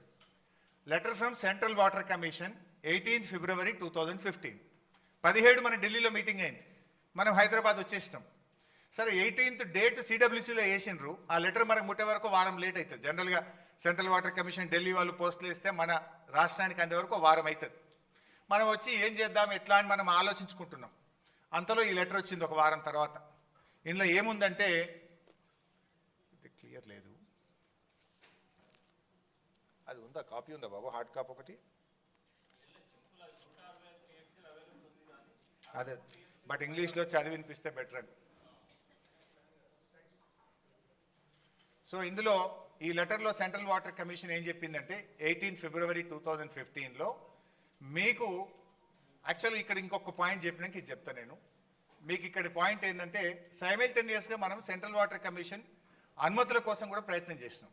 ఇటు మహారాష్ట్రాన్ని ఒప్పించే ప్రయత్నం చేసినాం, అటు ఢిల్లీకి వెళ్ళి 4-5 సార్లు సిడబ్ల్యూసీ వాళ్ళని కలిసి మాకు అలా దాదాపు ఒక 10 డైరెక్టరేట్ల నుంచి పర్మిషన్స్ రావాల్సి ఉంటుంది. ఆ డైరెక్టరేట్స్కి వెళ్ళి కూడా పర్స్యూ చేసినాం. అప్పటిదాకా 8 ఏళ్ల వాళ్ళు పర్స్యూ చేయలే, కాంగ్రెస్ ప్రభుత్వం పట్టించుకోలే. మనం పర్స్యూ చేస్తే సెంట్రల్ వాటర్ కమిషన్ ఒక లెటర్ ఇచ్చింది. ఏమని? మీరు అక్కడ 160 టీఎంసీల నీటి లభ్యత ఉంది, నీళ్లు తీసుకుంటామని చెప్పిండ్రు, కానీ ఆ 160 టీఎంసీల్లో ఎగువ రాష్ట్రాలు పైన ఉన్నటువంటి రాష్ట్రాలకు కేటాయించబడిన 63 టీఎంసీలు కూడా ఇందులో ఉన్నాయి. రండి చెప్తాను. ఎగువ రాష్ట్రాలకు చెందినటువంటి నీళ్లు కూడా ఇందులో అంతర్భాగంగా ఉన్నాయి. ఇప్పుడు ఎగువ రాష్ట్రాలు మహారాష్ట్ర పైన ప్రాజెక్ట్ కట్టలేదు కనుక ఇప్పుడు నీళ్లు కిందికి వస్తున్నాయి. అవి ఆల్రెడీ ట్రిబ్యునల్లో వాళ్ళకి అలొకేటెడ్ వాటర్. ఆ నీళ్లు పైన రాష్ట్రం వాడుకుంటే ఆ 63 కిందికి వచ్చేది డౌట్ఫుల్. అంటే అప్పుడు మీకు మిగిలేది 102 మాత్రమే. అందువల్ల we request the project authority to review the situation. మీరు ఆలోచించుకోండి, అక్కడ నీళ్లు 160 లేవు, అందులో 160లో పై రాష్ట్రాలకు కేటాయించబడిన 63 టీఎంసీలు కూడా అంతర్భాగంగా ఉన్నాయి. ఆ పై రాష్ట్రాలు రేపు ప్రాజెక్టులు కట్టి 63 టీఎంసీలు వాడుకుంటే మీకు ఉండేది 102 మాత్రమే అని కుండబద్దలు కొట్టినట్టు సెంట్రల్ వాటర్ కమిషన్ 17th ఫిబ్రవరి నాడు చెప్పింది. దెన్ మళ్ళీ ఇంకో లెటర్ వచ్చింది, అందులోనే 2 ఉంటాయి. ప్రాజెక్ట్ అప్రైజల్ ఒకటి డైరెక్టరేట్ నుంచి, మళ్ళీ 14th మార్చ్ 2015 కూడా ఇంకొక లెటర్ వచ్చింది, ఆ పక్కనే పెట్టినాం. ఆ కాపీస్ ఫుల్ లెటర్స్ కూడా మీకు మీ దాంట్లో మీకు పొందుపరిచినాం. ఇందులో చాలా స్పష్టంగా as such the availability of surpluses from upper riparian states as evident from detailed water availability studies carried out the project authority and the office in last few years, the net water available at the barrage location is about 165 TMC at 75% dependability. which includes pursued surpluses from the share of upper states, assuming the utilization of upper states limited to 75% availability of 63 TMC. It seems from the master plans of upper states అది విషయం. అందులో దాంట్లో క్లియర్గా ఏం చెప్తున్నట్టే 63 టీఎంసీలు పై రాష్ట్రాలే ఉన్నాయి, అవి రావు అనేటువంటి విషయాన్ని 2 లెటర్లలో సెంట్రల్ వాటర్ కమిషన్ చెప్పింది. దెన్ ఇంతకుముందు ఏకువో బాబు ఒకటేమో నీళ్లు లేవని సిడబ్ల్యూసి చెప్పింది. రెండవ పాయింట్ ఏంది, మహారాష్ట్ర మేము 152 మీటర్లకు కట్టే సమస్య ఒప్పుకోము, 148కు ఇవ్వమంటుంది. 152 కడితేనే మనం ఆ 102 టీఎంసీలు తీసుకోగలుగుతాం. 148కు తగ్గిస్తే మనం తీసుకోగలిగేది కేవలం 63 టీఎంసీలు మాత్రమే, 63 మాత్రమే తీసుకోగలుగుతాం. 63 పోతే 44 మాత్రమే తీసుకోగలుగుతాం. సో అప్పుడు ఏం చేయాలి మరి? ఒకటి నీళ్లు లేవు, పోనీ ఉన్న నీళ్ళనే తీసుకుందామంటే వాడు 152 ఒప్పుకుంటలేడు, 148 కట్టమంటుండు. 148లో కడితే divertible water is only 44 TMC. అప్పుడు ఏం చేయాలి బాధ్యత కలిగిన ప్రభుత్వం? అందులో ఇంకో ప్రాబ్లం వచ్చింది. మనం స్టడీ చేస్తుంటే ఫారెస్ట్ డిపార్ట్మెంట్ వాళ్ళు తమ్మిడిహట్టి దగ్గర చాప్రాల్ వైల్డ్ లైఫ్ ఉంది. అక్కడ ఆ వైల్డ్ లైఫ్ పర్మిషన్ రావాలంటే మన దేశంలో పరిస్థితి ఏంటంటే సుప్రీంకోర్ట్ ఆఫ్ ఇండియా పర్మిషన్ ఇవ్వాలి, మినిమం 10 ఏళ్ళు పడుతుంది.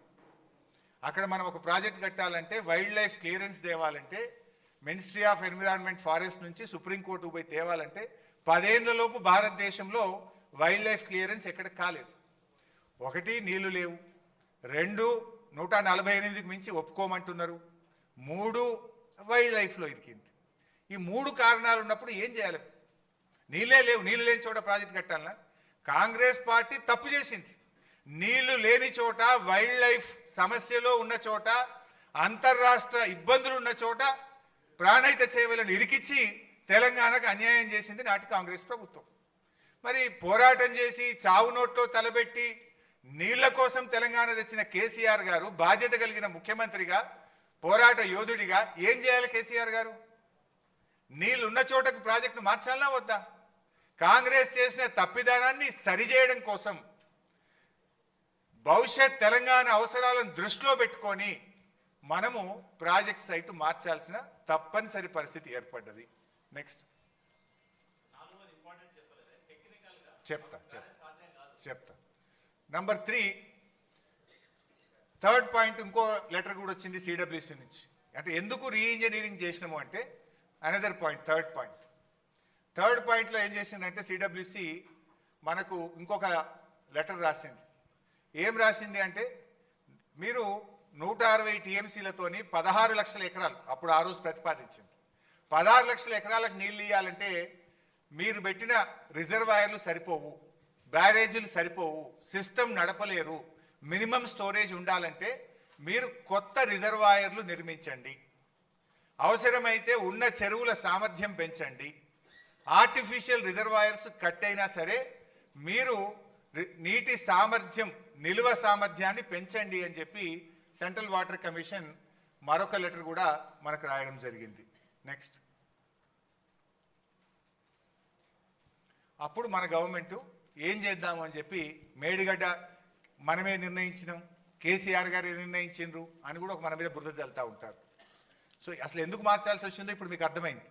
పాయింట్ నెంబర్ 1 నీళ్లు లేవు, పాయింట్ నెంబర్ 2 మహారాష్ట్ర ఒప్పుకుంటలేదు, పాయింట్ నెంబర్ 3 అక్కడ వైల్డ్ లైఫ్ ఉంది, పాయింట్ నెంబర్ 4 మీరు పెట్టిన రిజర్వాయర్ల సామర్థ్యం సరిపోదు కనుక మీరు ఆ రిజర్వాయర్లను సామర్థ్యం పెంచుకోండి. ఈ 4 కారణాలు చెప్పారు. ఇది మీరు చెప్పలే, నేను చెప్పలే, మన రాష్ట్ర ఇంజనీర్లు చెప్పలే, కేంద్ర జలవనరుల సంఘం చెప్పింది. అప్పుడు మనం ఏం చేద్దాము అని కేంద్ర ప్రభుత్వ సంస్థ, ఇది వ్యాప్కోస్ అనేటువంటిది సెంట్రల్ వాటర్ కమిషన్ యొక్క సబ్సిడరీ ఆర్గనైజేషన్, అది కేంద్ర ప్రభుత్వ సంస్థ వ్యాప్కోస్. ఈ దేశంలో అత్యున్నతమైనటువంటి సర్వే ఏజెన్సీ ఏదన్నా ఉంది అంటే అది వ్యాప్కోస్. ఆ వ్యాప్కోస్ కూడా ఎందుకు ఇచ్చినాము అంటే ఆనాడు ప్రాణహిత చేవెళ్ల ప్రాజెక్టు కూడా వ్యాప్కోస్కే అప్పటి కాంగ్రెస్ ప్రభుత్వం ఇచ్చింది. సో ఆల్రెడీ దీని మీద అవగాహన ఉంది, వాళ్ళైతే క్లారిటీ ఇస్తారని చెప్పి వ్యాప్కోస్కు ఆ రోజు కేసీఆర్ గారు పిలిచి మరి మాకు ఇట్లా నీళ్లు లేవు అని చెప్పి సిడబ్ల్యూసి లెటర్ రాసింది. మరి ఎక్కడ కట్టుకుంటే నీళ్లు వస్తాయి, ఏం చేస్తే బాగుంటుంది, మాకు ప్రత్యామ్నాయం సూచించండి అని చెప్పి మనము జీవో నంబర్ 40 ద్వారా వ్యాప్కోస్ను ఆథరైజ్ చేస్తూ ప్రత్యామ్నాయ స్థలం చూపించమని అడిగాం. అది జీవో, ఇది మన ఇది నెక్స్ట్. దీనికంటే ముందు అయితే ఈ వ్యాప్కోస్కు సంబంధించి వాళ్ళు సర్వే చేసిన లాడార్ సర్వే అని, అప్పుడు డిఫెన్స్ నుంచి పర్మిషన్ తీసుకొని ప్రత్యేకంగా లైడార్ సర్వే చేసి వ్యాప్కోస్ వాళ్ళు మనకు ఇక్కడ ఈ ప్రాజెక్ట్ కడితే బాగుంటుంది అని చెప్పి ప్రాథమిక నివేదిక ఇచ్చిండ్రు, ఒక ప్రిలిమినరీ రిపోర్ట్ ఇచ్చిండ్రు. ఆ ప్రిలిమినరీ రిపోర్ట్ బేస్ చేసుకొని కేసీఆర్ గారు 2 కమిటీలు వేసిండ్రు. ఒకటేమో క్యాబినెట్ సబ్ కమిటీ, ఒకటేమో రిటైర్డ్ ఇంజనీర్స్, మన రాష్ట్రంలో అనుభవజ్ఞులైనటువంటి రిటైర్డ్ ఇంజనీర్లతోని వారితో కూడా ఒక కమిటీ వేసిండ్రు. వేసి మీరు స్టడీ చేయండి ఇట్లా వచ్చింది అని చెప్తే, అప్పుడు నేను నీటిపారుదల శాఖ మంత్రిగా చైర్మన్గా ఉంటుంది, ఈటల రాజేందర్ గారు ఫైనాన్స్ మినిస్టర్గా వారు సభ్యులుగా ఉన్నారు, తుమ్మల నాగేశ్వరరావు గారు గతంలో వారు నీటిపారుదల శాఖ మంత్రిగా పనిచేసింది కనుక అనుభవజ్ఞులు కనుక వారిని కూడా కమిటీలో వేయడం జరిగింది. సో మేము ముగ్గురము మన డిపార్ట్మెంట్లో ఉండేటువంటి ఇంజనీర్స్తో డిస్కస్ చేసి వ్యాప్కోస్ యొక్క ప్రాథమిక నివేదికను చూసి మొత్తంగా ఓవరాల్గా సిచ్యువేషన్ అంతా అసెస్ చేసి ఆ రోజు క్యాబినెట్ సబ్ కమిటీ ఇచ్చిన recommendation construction of barrage across Pranahita at 148, తర్వాత construction of barrages across Godavari below the confluence of river Pranahita at Medigadda near Kaleshwaram అని, ఇట్లా construction of 2 more barrages between Medigadda and Sripada Yellampalli, that is Annaram and Sundilla. ఇది cabinet sub committee recommendation ఇచ్చింది. అంటే ఈ cabinet sub కమిటీకి దేని మీద ఆధారంగా రికమెండేషన్ ఇచ్చింది? ఇంజనీర్లు ఇచ్చిన నివేదిక, వ్యాప్కోస్ ఇచ్చిన నివేదిక, ఆనాడు మహారాష్ట్ర రాష్ట్రంలో ఉన్నటువంటి పరిస్థితులు, సెంట్రల్ వాటర్ కమిషన్ నుంచి వచ్చిన లేఖల ఆధారంగా మేడిగడ్డ దగ్గర బ్యారేజ్ కట్టాలి అనేటువంటిది ఆనాడు క్యాబినెట్ సబ్ కమిటీ రికమెండేషన్ ఇచ్చింది. బహుశా నిన్న మీరు చూసుంటారు, ఈటల రాజేందర్ గారు కూడా కమిషన్ ముందు చెప్పింది స్పష్టంగా వచ్చింది. మరి తుమ్మల నాగేశ్వరరావు గారు అయితే కాంగ్రెస్ గవర్నమెంట్లో మంత్రిగా ఉన్నాడు, ఆయన కూడా సంతకం పెట్టండి దీని మీద. ఆయన కూడా ఆ రోజు మేడిగడ్డ దగ్గర కట్టాలని రికమెండ్ చేసిండు దీంట్లో. ఇది ఒక రిపోర్టు. నెక్స్ట్ ఇంకోటి రిటైర్డ్ ఇంజనీర్స్ది నెక్స్ట్ ఉందా సరే, అది రిటైర్డ్ ఇంజనీర్స్ది కూడా ఒకటి ఉంటుంది. రిటైర్డ్ ఇంజనీర్స్ని కూడా కేసీఆర్ గారు ఒక అభిప్రాయం అడిగారు. దాని విషయంలో కూడా కాంగ్రెస్ దుష్ప్రచారం చేస్తుంది. ఏమని? మీ రిటైర్డ్ ఇంజనీర్లే మేడిగడ్డ దగ్గర కట్టొద్దన్నారు అనేటువంటి ఒక తప్పుడు మెసేజ్ని తీసుకుపోతున్నారు. వాస్తవానికి రిటైర్డ్ ఇంజనీర్లు కట్టొద్దనిలే. ఆ రోజు వాళ్ళు అన్నది ఏంటంటే Medigadda is a beautiful point, అక్కడ నీళ్లు ఉన్నాయి, కానీ మేడిగడ్డ దగ్గర నుంచి డైరెక్ట్గా మిడ్ మానేర్ నీళ్లు తీసుకుపోవడం సాధ్యం కాదు. మేడిగడ్డ నుంచి డైరెక్ట్ పంపింగ్ మిడ్ మానేర్కు సాధ్యం కాదు. మధ్యలో మీరు నది మీద ఇంకా కొన్ని బ్యారేజీలు కట్టి నీళ్ళని ఎల్లంపల్లి తీసుకుపోవడం సాధ్యమైతే తప్ప మేడిగడ్డ టు మిడ్ మానేర్ సాధ్యం కాదు అనేటువంటి విషయాన్ని రిటైర్డ్ ఇంజనీర్లు కూడా చెప్పిండ్రు. సో వీటన్నిటిని దృష్టిలో పెట్టుకొని రిటైర్డ్ ఇంజనీర్లు చెప్పింది, క్యాబినెట్ సబ్ కమిటీ చెప్పింది, కేంద్ర ప్రభుత్వ సంస్థ వ్యాప్కోస్ చెప్పింది, మన రాష్ట్ర ప్రభుత్వ ఇంజనీర్లు చెప్పింది, అన్నిటినీ నివేదికలను తీసుకొని ఆ రోజు క్యాబినెట్లో పెట్టి క్యాబినెట్లో చర్చించి మేడిగడ్డ అన్నారం సుందిళ్ళ ద్వారా ఎల్లంపల్లికి నీళ్లు దేవాలని క్యాబినెట్ నిర్ణయం తీసుకున్నది. ఆ క్యాబినెట్ నిర్ణయానికి వ్యాప్కోస్ ఇచ్చిన నివేదిక, రిటైర్డ్ ఇంజనీర్లు ఇచ్చిన నివేదిక, మన రాష్ట్ర ప్రభుత్వ ఇంజనీర్లు ఇచ్చిన నివేదిక ఆధారంగా నిర్ణయం జరిగింది తప్ప దాంట్లో ఎవరో ఒకరిగా చేసినటువంటి నివేదిక కాదు. అది ఒకటి క్లారిఫై. అంటే చాలాసార్లు కూడా మనం ఏదో రీఇంజనీరింగ్ ఎందుకు చేయాల్సి వచ్చింది? నీళ్లు లేవు గనక, వైల్డ్ లైఫ్ ఉంది కనుక, మహారాష్ట్ర ఒప్పుకోలేదు కనుక, అదేవిధంగా రిజర్వాయర్ల సామర్థ్యం పెంచుకోమని సిడబ్ల్యూసి చెప్పింది కనుక రీఇంజనీరింగ్ చేసుకోవాల్సి వచ్చింది. ఆ రీఇంజనీరింగ్లో మేడిగడ్డ దగ్గరికి ఎందుకు పోయినాం అంటే వ్యాప్కోస్ అనే కేంద్ర ప్రభుత్వ సంస్థ ఇచ్చిన రిపోర్ట్ కానీ, క్యాబినెట్ సబ్ కమిటీ ఇచ్చిన రిపోర్ట్ కానీ, రిటైర్డ్ ఇంజనీర్లు ఇచ్చిన రిపోర్ట్ కానీ ఇవన్నీ కూడా మేడిగడ్డ దగ్గర కట్టి నీళ్లు తీసుకోవాలని చెప్పి సూచిస్తే క్యాబినెట్లో పెట్టి చర్చించి క్యాబినెట్ ఆమోదంతో రీఇంజనీరింగ్ జరిగింది, మేడిగడ్డ పాయింట్ నిర్ణయం జరిగింది. తర్వాత ప్రాజెక్ట్ కాస్ట్ ఎందుకు పెరిగింది అనేది ఒక డిస్కషన్ వస్తుంది. దీంట్లో వాస్తవానికి ప్రాణహితలో ఏముండే, రీఇంజనీరింగ్ తర్వాత కాళేశ్వరం ఏమైంది, సింపుల్గా అర్థం చేసుకోవడానికి చాలా పాయింట్స్ ఉన్నాయి కానీ బ్రీఫ్గా పెట్టినాం. ఆ రోజు జలాశయాల సామర్థ్యం 16 టీఎంసీలు. ఈ 16లో 11 టీఎంసీలు బ్యారేజీ, తమ్మిడిహట్టి బ్యారేజీ. అది 152 మీటర్ల ఎత్తున కడితే 11 వస్తుంది. ఆ 11 తప్పితే ఎంత ఉన్నట్టు? 5. కానీ ఇక్కడికి వస్తే 141 టీఎంసీల సామర్థ్యం. ఎక్కడ 16, ఎక్కడ 141? Almost 10 times more. 10 అంతల రిజర్వాయర్ల సామర్థ్యం పెరగాలంటే ప్రాజెక్ట్ కాస్ట్ పెరుగుతుందా పెరగదా? అంటే 1,00,000 ఎకరాలకు పైగా ల్యాండ్ ఎక్విజేషన్ చేసినాం మనం. ఆనాడు ప్రాణహిత చేవెళ్లలో ల్యాండ్ ఎక్విజేషన్కి ఎకరానికి 2 లక్షలు పెట్టిండ్రు. కానీ కాళేశ్వరంలో మనము ఎకరానికి 9 నుంచి 16, 18 లక్షల రూపాయలు కూడా ఇచ్చినాం. సో అది రిజర్వాయర్ల సామర్థ్యం. నీటి వినియోగం అక్కడ 160 టీఎంసీలు అయితే ఇక్కడ 240 టీఎంసీలు. ఆయకట్టు 16,40,000 ఎకరాలు అయితే ఇక్కడ 37 లక్షల ఎకరాలు. పంపింగ్ సామర్థ్యం ఒక రోజుకు 1.8 టీఎంసీ ఉంటే ఇక్కడ 3 టీఎంసీలు, అంటే ఆల్మోస్ట్ డబుల్. పంపింగ్ సామర్థ్యం డబుల్, రిజర్వాయర్ల సామర్థ్యం 10 అంతలు, నీటి వినియోగం 80 టీఎంసీలు ఎక్కువ, ఆయకట్టు డబుల్. అండ్ ల్యాండ్ కంపెన్సేషన్ ఇక్కడ 2 lakhs అయితే యావరేజ్గా మనం 11 lakhs ఇచ్చినాం. ఆల్మోస్ట్ అది 5 times. మరి ఇన్ని పెరిగినప్పుడు ప్రాజెక్ట్ కాస్ట్ పెరుగుతుందా పెరగదా?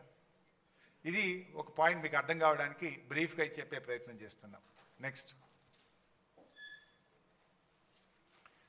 సో 8 ఏళ్ళు కాంగ్రెస్ పార్టీ అధికారంలో ఉంటే ఏ పర్మిషన్ రాలే. 1 yearలో 11 పర్మిషన్లు మనం సెంట్రల్ వాటర్ కమిషన్ నుంచి తెచ్చాం. This is our commitment. మీ డేట్లు చూడండి. సిడబ్ల్యూసి నుంచి hydrology 30th November 2017, interstate 3rd November 2017, CMS 24th November 2017, irrigation planning 13th April 2018, farmers welfare 11th May 2018, cost appraisal 1st May 2018, CSMRS 21st May 2018, ministry of environment and forest 4 పర్మిషన్లు వచ్చినాయి. 24th October, 24th November 2017, central ground water board 21st November 2017, MoTA 30th January 2023, final approval TAC 14th June 2018. So అన్ని అనుమతులతో Kaleshwaram project కట్టినాం. కొంతమంది అప్పుడప్పుడు మీరు వినేవాళ్ళు కాళేశ్వరంకు డిపిఆర్ఏ లేదు, డిపిఆర్ఏ లేకుండా కాళేశ్వరం కట్టినా కూడా ఆ మధ్యలో మన మీద బురద జల్లేదు. డిపిఆర్ లేకుంటే సెంట్రల్ వాటర్ కమిషన్ ఇన్ని అనుమతులు ఇస్తుందా? అసలు డిపిఆర్ సబ్మిట్ చేయకుండా సిడబ్ల్యూసి స్క్రూటినీ చేస్తుందా? అసలు ఎవడన్నా లోన్ ఇస్తాడా? అంటే ఇన్ని అనుమతులు ఉన్నాయి కనుకనే మనకు లోన్ వచ్చింది. మనం ఈ అనుమతులన్నీ కూడా సాధించి ప్రాజెక్ట్ నిర్మాణం చేయగలిగాం.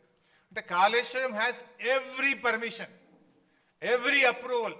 అంటే స్టాట్యుటరీగా రాష్ట్ర కేంద్ర ప్రభుత్వాల నుంచి తీసుకోవాల్సిన అన్ని అనుమతులను కాళేశ్వరం ప్రాజెక్టు పొందింది, ఇంక్లూజింగ్ కాస్ట్ అప్రైజల్. డిపిఆర్ కూడా 80,000 కోట్లకు కేంద్ర ప్రభుత్వం సిడబ్ల్యూసి ఆమోదించింది. ఎవ్రీ అంటే అన్ని అనుమతులు కూడా ఉన్నాయి దాంట్లో. అంటే 80,000 కోట్లకు ఆమోదించినప్పుడేమో 2 టీఎంసీ పర్ డే, మనం తర్వాత మళ్ళీ 3 టీఎంసీ పర్ డేకి మార్చి 1,27,000 crores తోని మరొకటి కూడా మనం పంపినాం. Next.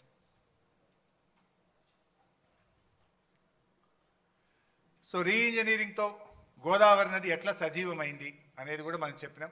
Sriram Sagar 74 kilometers back water, Sadarmat 17 kilometers, Yellampalli 36 kilometers, Annaram barrage 32 kilometers, Sundilla 31 kilometers, Medigadda barrage 42 kilometers, మనం కట్టిన సమ్మక్క బ్యారేజ్, ఇది దేవాదుల ప్రాజెక్టుకు ఉపయోగపడే సమ్మక్క బ్యారేజ్తో 30 kilometers, సీతమ్మ సాగర్తో 50 kilometers. అంటే తెలంగాణలో 750 kilometers గోదావరి నది ప్రవహిస్తే 365 రోజులు all along the year 312 kilometers Godavari నది సజీవంగా ఉండేటట్టుగా బీఆర్ఎస్ ప్రభుత్వం చేసిన కృషి వల్ల అది సాధ్యమైంది.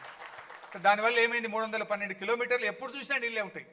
దాంతో మీ గ్రౌండ్ వాటర్ పెరుగుతుంది, ఫిషింగ్ యాక్టివిటీ పెరుగుతుంది, అనేక రకాలుగా రాష్ట్రానికి మేలు జరిగే విధంగా మనం ఇట్లా ఈ రాష్ట్రాన్ని ముందు చూపుతో తీసుకుపోయినటువంటి విషయం.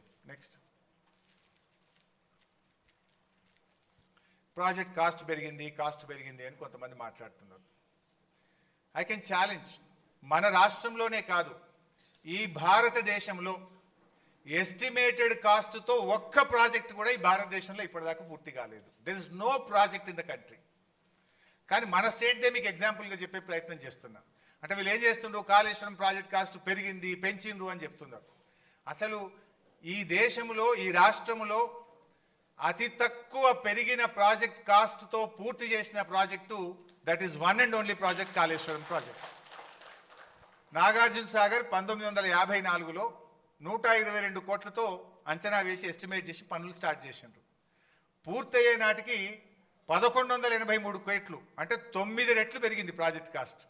122 1183 కోట్లు అయింది.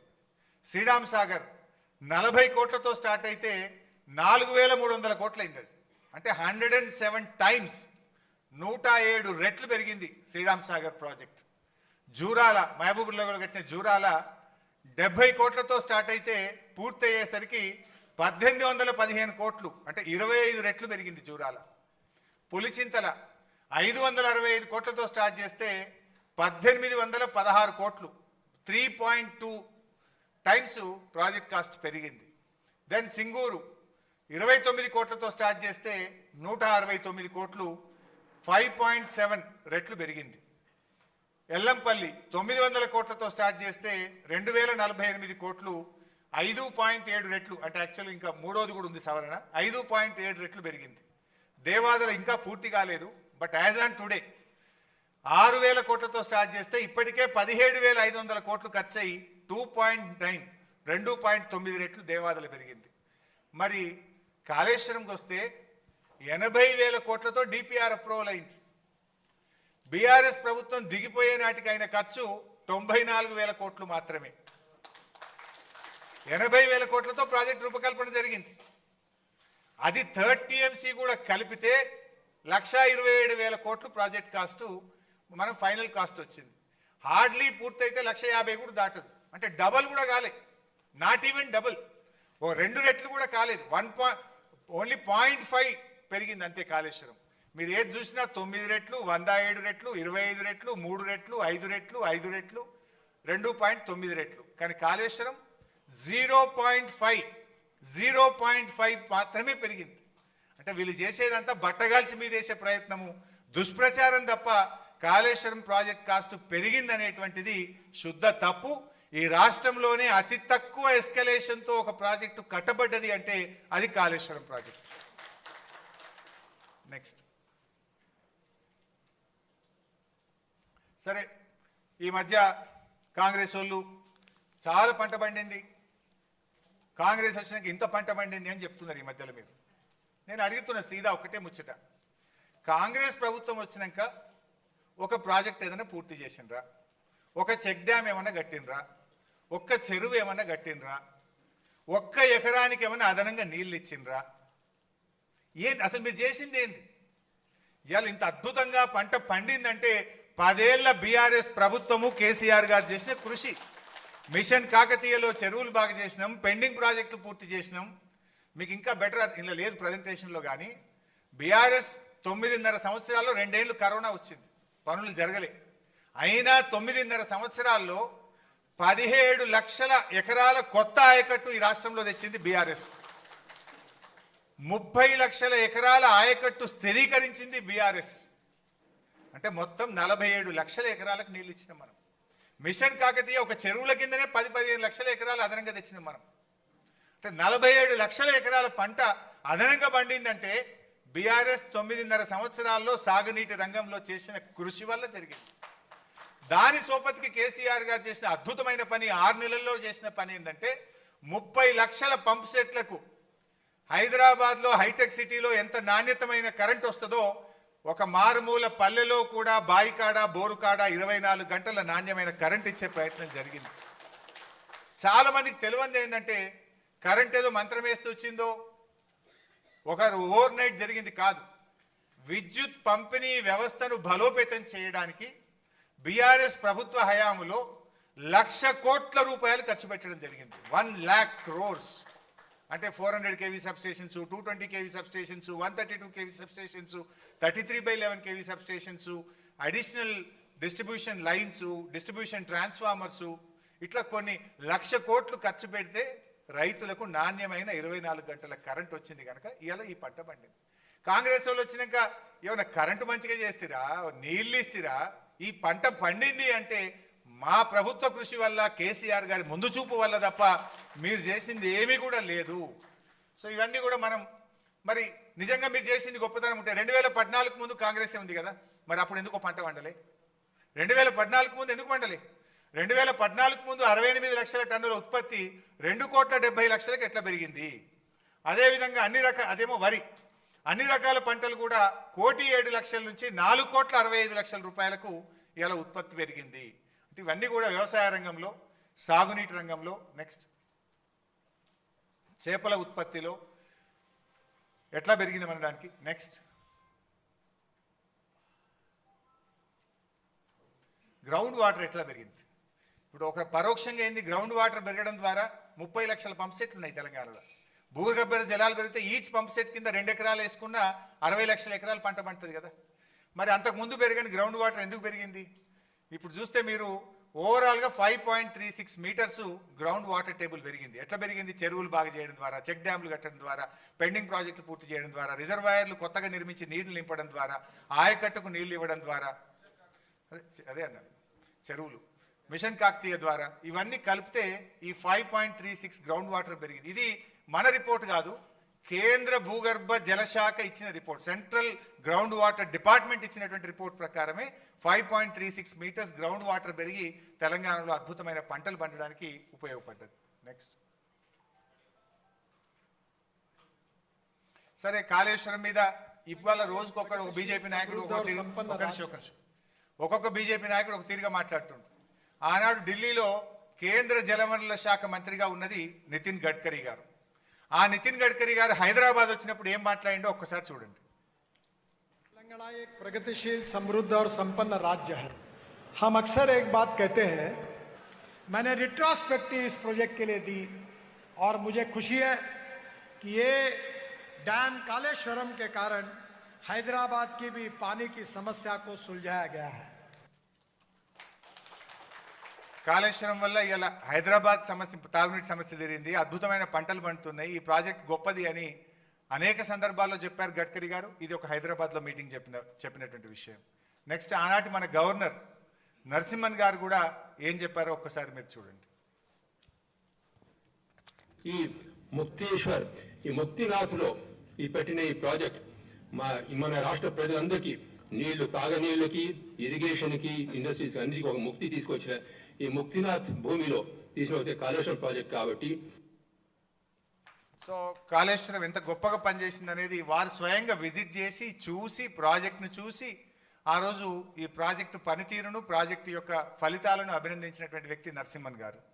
దెన్ సిడబ్ల్యూసి, ఎవరైతే మొత్తం ఈ దేశంలో సాగునీటి రంగానికి అథారిటీ ఉందో, సెంట్రల్ వాటర్ కమిషన్, దాని చైర్మన్, దాని head of the organisation Masood Hussain గారు ఏమన్నారో ఒక్కసారి మీరు చూడండి. ఆయన వచ్చి విజిట్ చేసి ప్రాజెక్టులో మాట్లాడాడు. కాళేశ్వరం ప్రాజెక్టు పనులు జరుగుతున్న తీరుపై కేంద్ర జల సంఘం ప్రశంసల వర్షం కురిపించింది. The agencies which are working, the designs, their planning, execution, everything is by and large highly satisfactory. So project execution, design అన్నీ కూడా చాలా బాగుంది, హైలీ సాటిస్ఫాక్టరీ ఉందని ఇంకా చాలా చెప్పాడు ఆయన. మన టైం తక్కువ ఉంటుందని నేను షార్ట్గా పెట్టినారు. డీటెయిల్డ్గా అసలు అద్భుతమైన పని జరుగుతుందని చెప్పి సిడబ్ల్యూసి చైర్మన్ మసూద్ హుస్సేన్ గారు కూడా అభినందించినటువంటి విషయం. నెక్స్ట్, చంద్రబాబు నాయుడు. కాళేశ్వరం మీరు అభివృద్ధి చేశారు, చాలా మంచి పని చేశారు. ఆయన కూడా కాళేశ్వరంను చాలా మంచి పని చేసిండ్రు, కాళేశ్వరం ద్వారా నీళ్ళు వచ్చాయని చెప్పిండు. సరే, ఆయన ఉంటాడు కదా తిక్కల మంత్రి, ఆయన కూడా ఏం చెప్పిండు, ఇప్పుడు ప్రస్తుత మంత్రి, అది కూడా చూడండి. ఇక నిజంగా దేశ చరిత్రలోనే మొట్టమొదటి కావచ్చు బహుశా. దీనికి ముఖ్యమంత్రి గారిని కూడా, వారికి కూడా అభినందనలు తెలియజేసుకుంటున్నాను. ఎందుకంటే అభ్యంతరం ఉన్న, ప్రాబ్లమ్స్లో ఉన్న ప్రాజెక్టులు ఆపేసి రీడిజైన్ చేసే పొరపాటు తప్పేం లేదు. మా కాంగ్రెస్ పార్టీ నాయకులు అసెంబ్లీలో ఈ ప్రాణహిత చేవెళ్ళ తుమ్మిడేటి చర్చ వస్తే ఆ కాంగ్రెస్లో ఒక నాయకుడు మేము ప్రిపేర్ అయ్యి రాలేదన్నాడు. ఆయన ఒక నాయకుడు అంటే ఎంత విచిత్రం అంటే, కానీ మనం ఒక బాధ్యతమైన పోస్ట్లో ఉన్నప్పుడు అది నేర్చుకోవాల్సిన అవసరం ఉన్నది. Next, water man of India, Magsaysay award గ్రహీత water man of India Rajender Singh garu ఏమన్నారో కూడా చూద్దాం. The Godavari before dry and dead river. Now due to this project, flowing river, water come. जब पानी आ जाता है ना तो जीवन आ जाता है। जब ये सरकार बनी, उन्होंने काकतिया तालाबों का काम शुरू किया था। मैं तब आया था, मैंने विजिट किया था और मैंने अपना जन्मदिन एक तालाब पर मनाया था। काकतिया मिशन को मैं अपने काम का रीएप्लीकेशन मानता हूँ। ये तेलंगाना राज्य पहले नंबर का राज्य है जिसने जो कह सकता है कि सबके पास जीने और पीने के लिए पानी है, सबके लिए खेती के लिए पानी है, उद्योग के लिए पानी है। ये बात अपने आप में कहना बहुत गौरव की बात होती है। इसलिए तेलंगाना मेरे दिल के पानी के मामले में बहुत करीब है। हम चाहते हैं कि ये जो तेलंगाना सरकार ने अच्छे काम किए हैं, इन कामों को देश भर के लोग देखें, इन कामों को देश भर के लोग समझें, इन अच्छे कामों को ये देश जाने। देखिए, लिंकिंग ऑफ చాలా డీటెయిల్గా ఉంది. నెక్స్ట్, యాక్చువల్గా మనము కార్పొరేషన్ ద్వారా అప్పులు తెచ్చారు అని కూడా మన మీద పదే పదే చెప్తున్నారు. యాక్చువల్గా బీఆర్ఎస్ ప్రభుత్వము అప్పు తెచ్చింది ఒక ప్రైవేట్ ఆర్గనైజేషన్ దగ్గరనో కూర్చోబెట్టడాను, ప్రైవేట్ ఆర్గనైజేషన్ దగ్గరనో ఇంకెక్కడనో కాదు. మనం తెచ్చింది కేంద్ర ప్రభుత్వ సంస్థలు, ఒకటి పిఎఫ్సి, రెండు ఆర్ఈసి. కేంద్ర విద్యుత్ శాఖ కింద ఉండేటువంటి సంస్థలు పిఎఫ్సి, ఆర్ఈసి. అవి కేంద్ర ప్రభుత్వ సంస్థలు ఆడిట్ లేకుండా, డిపిఆర్ లేకుండా, అనుమతులు లేకుండా అప్పిస్తాయా? మనం తెచ్చింది ఎక్కడో, ఇప్పుడు ఈ కాంగ్రెస్ ప్రభుత్వం తెచ్చింది, భూములు కుదబెట్టి స్టాక్ ఎక్స్చేంజ్ దగ్గర పోయి బ్రోకర్కు 170 కోట్ల రూపాయల బ్రోకరేజ్ ఫీజు లంచం ఇచ్చి 10,000 కోట్ల అప్పు వీలు తెచ్చిండ్రు. కానీ మనము బాజాబ్తా రాష్ట్ర ప్రభుత్వం కేంద్ర ప్రభుత్వం దగ్గర అప్పు తెచ్చి కాళేశ్వరం ప్రాజెక్టు మనం నిర్మించడం జరిగింది. ఆ కేంద్ర ప్రభుత్వ సంస్థ ఆర్ఈసి ఏ కేటగిరీ సర్టిఫికేట్ ఇచ్చింది మనకు? Best execution project. అంటే వాళ్ళు దేశంలో అనేక మందికి అప్పులు ఇస్తారు, కానీ మాకు తెలంగాణ ప్రభుత్వంకి మేము అప్పిస్తే అది సద్వినియోగమైంది, ఒక్క పైసా కూడా డైవర్ట్ చేయకుండా ఇచ్చిన ప్రతి పైసా ప్రాజెక్టుకే ఖర్చు పెట్టిండ్రు, సత్వరమే పూర్తి చేసిండ్రు, ఫలితాలు అందించిండ్రు అని చెప్పి ఆ కేంద్ర ప్రభుత్వ సంస్థ ఆర్ఈసి మనకిచ్చిన ఏ గ్రేడ్ సర్టిఫికెట్. ప్రాజెక్ట్ పూర్తయినాక ఇచ్చిండ్రు. ప్రాజెక్ట్ ఇనాగ్రేషన్ అయినాక 19th January 2022. వాళ్ళు వట్టిగియ్యరు, వాళ్ళకు విజిలెన్స్ డిపార్ట్మెంట్ ఉంటుంది, వాళ్ళకు ఒక దీని వెరిఫికేషన్ టీం ఉంటుంది. వాళ్ళు వచ్చి వెరిఫై చేసి విజిలెన్స్ డిపార్ట్మెంట్ తిరిగి మొత్తం గ్రౌండ్ అంతా తిరిగి వెరిఫై చేసినాక ఏ సర్టిఫికేట్ ఇచ్చారు వాళ్ళు. నెక్స్ట్, ఇది పంజాబ్ ముఖ్యమంత్రి భగవత్ సింగ్ మాన్, ఆయన కూడా వచ్చి చూసి ఈ ప్రాజెక్ట్ అద్భుతంగా కట్టిండ్రని వారు కూడా ప్రాజెక్ట్ సైట్లోనే మన రాష్ట్రాన్ని అభినందించిపోయినటువంటి విషయం. తర్వాత ఇది ఒక chief engineer, central water commission chief engineer KL Das అని, ఆయన మరీ అద్భుతంగా మాట్లాడిన ఆయన అయితే, అసలు Kaleshwaram project is a engineering Marvel. అసలు నేను ఇంత గొప్ప ప్రాజెక్టును సిడబ్ల్యూసి చీఫ్ ఇంజనీర్గా నేను చూడలేదు. అనుమతులు ఇచ్చిన ప్రాజెక్టును మా పదవి కాలంలోనే పూర్తయి ఫలితాలు అందించిన ఒకే ఒక్క ప్రాజెక్టు కాళేశ్వరం ప్రాజెక్ట్ అన్నారు. జనరల్గా సిడబ్ల్యూసి అనుమతిస్తే వాడు రిటైర్ అయిపోయినాకనో, ముసలోడైనాకనో, చచ్చిపోయినాకనో ప్రాజెక్ట్ పూర్తవుతుంది. నర్మదా ప్రాజెక్టు 30 ఏళ్ళు అయింది, కానీ నేను అనుమతి ఇచ్చి నేను చీఫ్ ఇంజనీర్గా ఉండంగానే ఈ ప్రాజెక్టు పూర్తయింది అని చెప్పి ఆ CWC chief engineer KL Das గారు ఆ సైట్లో విజిట్ చేసి అభినందించినటువంటి విషయం. ఇన్ఫ్యాక్ట్ నేను ఇక్కడ ఇంకో పాయింట్ కూడా చెప్పాలి. ఇంతకుముందు వచ్చిన మసూద్ హుస్సేన్ చైర్మన్ కానీ దాస్ గారు నన్ను కలిసి, భాయ్సాబ్ మేము దేశం అందరికీ పాఠాలు చెప్తాం, మీ దగ్గర వచ్చి మేము పాఠాలు నేర్చుకుంటున్నాము అని వాళ్ళకు పర్మిషన్ తీసుకున్నారు. మేము దేశవ్యాప్తంగా ఉన్న మా సిడబ్ల్యూసి ఇంజనీర్లను మీ దగ్గర పంపిస్తాం, మీరు మాకు కొంచెం పర్మిషన్ ఇచ్చి దీన్ని చూయించండి, మా వాళ్ళకి ఎక్స్ప్లెయిన్ చేయండి అని చెప్పి వాళ్ళ టీమ్స్ పంపారు. 4 టీంలు వచ్చినాయి దేశవ్యాప్తంగా సిడబ్ల్యూసి నుంచి. 4 టీంలు వచ్చి చూసి విజిట్ చేసి నేర్చుకొని మన డిపిఆర్ కాపీలు తీసుకొని వాళ్ళు దేశం మొత్తం చెప్పుకున్నటువంటి గొప్పతనం ఇవాళ తెలంగాణకు ఉన్నది. నెక్స్ట్, కేటీఆర్ గారు అమెరికా వెళ్ళారు. అమెరికాలో ఉన్నటువంటి యూనివర్సిటీ మనకు enduring symbol of engineering progress and partnership అవార్డును American society of civil engineers Kaleshwaram ప్రాజెక్ట్కి ఇచ్చినటువంటి అవార్డు అది. అక్కడ మాట్లాడడానికి పిలిచారు. American society of civil engineers ఈ కాళేశ్వరం గొప్పదనం గురించి అమెరికాలో వాళ్ళు గుర్తించి మీరు రండి, మీ రాష్ట్రం తరఫున వచ్చి మా దగ్గర మాట్లాడండి, ప్రాజెక్ట్ ప్రజెంటేషన్ ఇవ్వండి అంటే ఆ రోజు కేటీఆర్ గారు వెళ్ళి ప్రజెంటేషన్ ఇవ్వడం, అక్కడ అందరు కూడా చప్పట్లతో మొత్తం హాల్ అంతా మారుమోగిపోయినటువంటి పరిస్థితి. ఆ రోజు మనకు వచ్చినటువంటి అవార్డు. నెక్స్ట్, ఈ మధ్య సుప్రీంకోర్టు కూడా ప్రపంచంలోనే అతిపెద్ద ఎత్తిపోతల పథకం, అద్భుతమైన ప్రాజెక్టు కాళేశ్వరం అని చెప్పి సుప్రీంకోర్టు కూడా ఈ మధ్య కాలంలో మాట్లాడినటువంటి వార్త. ఇది మీరు చూడొచ్చు, ఈనాడు దినపత్రికలో వచ్చింది. మన హైకోర్టు జడ్జెస్, ఒక టీమ్ ఆఫ్ జడ్జెస్ వెళ్ళి విజిట్ చేశారు ఒకసారి. ఇది I think in the year 2019 or 20. ఆ టైంలో వాళ్ళు వెళ్ళి అసలు కాళేశ్వరం అద్భుతం, ఇంజనీర్ల పనితీరు అభినందనీయం అని చెప్పి ఆ రోజు high court chief justice and team of judges కూడా వెళ్ళి మన ప్రాజెక్ట్ను అభినందించినటువంటి విషయం. నెక్స్ట్, సరే ఇందాక నేను చెప్పిన ఒక ఎకరానికి నీళ్లు రాలేదు అంటే ఏ రకంగా నీళ్లు వచ్చినాయి అనేటువంటిది డీటెయిల్డ్గా ఇరిగేషన్ డిపార్ట్మెంటు అసెంబ్లీలో వైట్ పేపర్ సందర్భంగా ఇచ్చిండ్రు. ఇరిగేషన్ డిపార్ట్మెంటు కొత్తగా వచ్చిన కాంగ్రెస్ ప్రభుత్వానికి ఇచ్చినటువంటి రిపోర్ట్ ఇది. 20 లక్షల ఎకరాలకు కాళేశ్వరం ప్రాజెక్టు ద్వారా లబ్ధి జరిగింది. నెక్స్ట్, కాళేశ్వరం కుప్పగూలిందని ఎన్డీఎస్ఏ చెప్పిందని ఒక దుష్ప్రచారం చేస్తూ ఉన్నారు.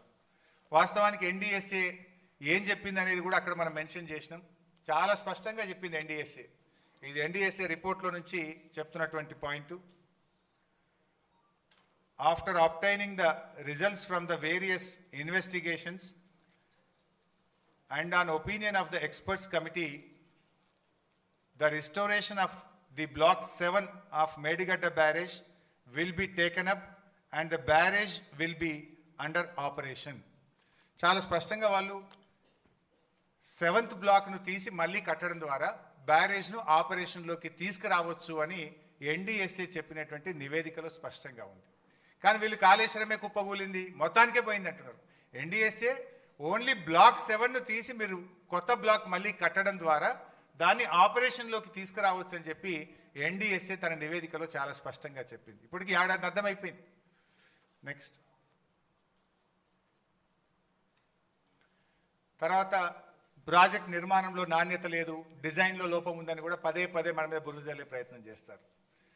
కాళేశ్వరం ప్రాజెక్ట్ కట్టిన తర్వాత 2022వ సంవత్సరంలో గోదావరి నది 500 ఏండ్ల చరిత్రలో 500 yearsలో ఎప్పుడు రానంత వరద 29 లక్షల క్యూసెక్కుల వరదను తట్టుకొని ఆ మేడిగడ్డ బ్యారేజ్ నిలబడ్డది.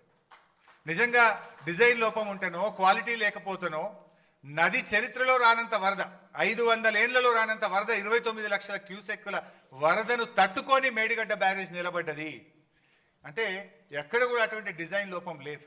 ఈవెన్ ఆ 2 పిల్లర్లు కుంగిన తర్వాత కూడా కాంగ్రెస్ పార్టీ మినిమం జాగ్రత్తలు తీసుకోక ఇది ఆయన కొట్టకపోతే బాగుండని ఇచ్చిపెట్టారు. అయినా కూడా 2023లో 15 లక్షల క్యూసెక్కుల వరద వచ్చినా కూడా మేడిగడ్డ చెక్కు చెదరకుండా నిలబడ్డదంటే అక్కడ ఎటువంటి నాణ్యత లోపం లేదు. యాక్చువల్గా ఒక ఎర్త్క్వేక్ కూడా వచ్చింది. ఈ మధ్య ఒక రిపోర్ట్ కూడా వస్తుంది, గోదావరి నది ఆ లోయలో ఒక ఎర్త్క్వేక్ కూడా వచ్చింది అనేటువంటిది ఈ మధ్య ఎన్ఆర్ఎస్ఏ వాళ్ళు కూడా ఒక రిపోర్ట్లో చెప్తున్నారు. సరే, what ever is the reason, earthquake వల్ల జరిగిందా, దేనివల్ల జరిగింది చిన్నపాటి 2 పిల్లర్ల కుంగుబాటు. అచ్చా, ఎర్త్క్వేక్ వచ్చిన దాని తర్వాత ఎర్త్క్వేక్ కూడా వచ్చింది. ఆ ఎర్త్క్వేక్ను తట్టుకొని కూడా అది నిలబడ్డది. సో ఎర్త్క్వేక్ వచ్చినా ఇబ్బంది రాలేదు, 29 లక్షల క్యూసెక్కుల వరద వచ్చినా ఇబ్బంది రాలేదు. అంటే ఆ ప్రాజెక్టులో ఎక్కడ కూడా నాణ్యత లోపమో ఇంకోటో లేదు. అది జరిగింది కేవలం 2 పిల్లర్ల కుంగుబాటు మాత్రమే. నెక్స్ట్, ఇక పదే ఎలక్షన్ల ముందు రాహుల్ గాంధీ నుంచి మొదలుకుంటే రేవంత్ రెడ్డి దాకా 1,00,000 కోట్ల అవినీతి జరిగింది, 1,00,000 కోట్ల అవినీతి జరిగింది అన్నారు. అసలు బీఆర్ఎస్ హయాంలో మొత్తం ప్రాజెక్టు మీద పెట్టిన ఖర్చే 94,000 కోట్లు. ఇక 1,00,000 కోట్ల అవినీతి ఎడికెళ్ళవుతుంది? అంటే ఎంత గోబల్స్ ప్రచారం చేసిండ్రు అనడానికి ఇది ఒక ఉదాహరణ. రేవంత్ రెడ్డికి పిల్లనిచ్చిన మామనే చెప్పిండు. ఆ వీడియో కూడా చూద్దాం. నెక్స్ట్ ఏం చెప్పిండో చూడండి ఒకసారి.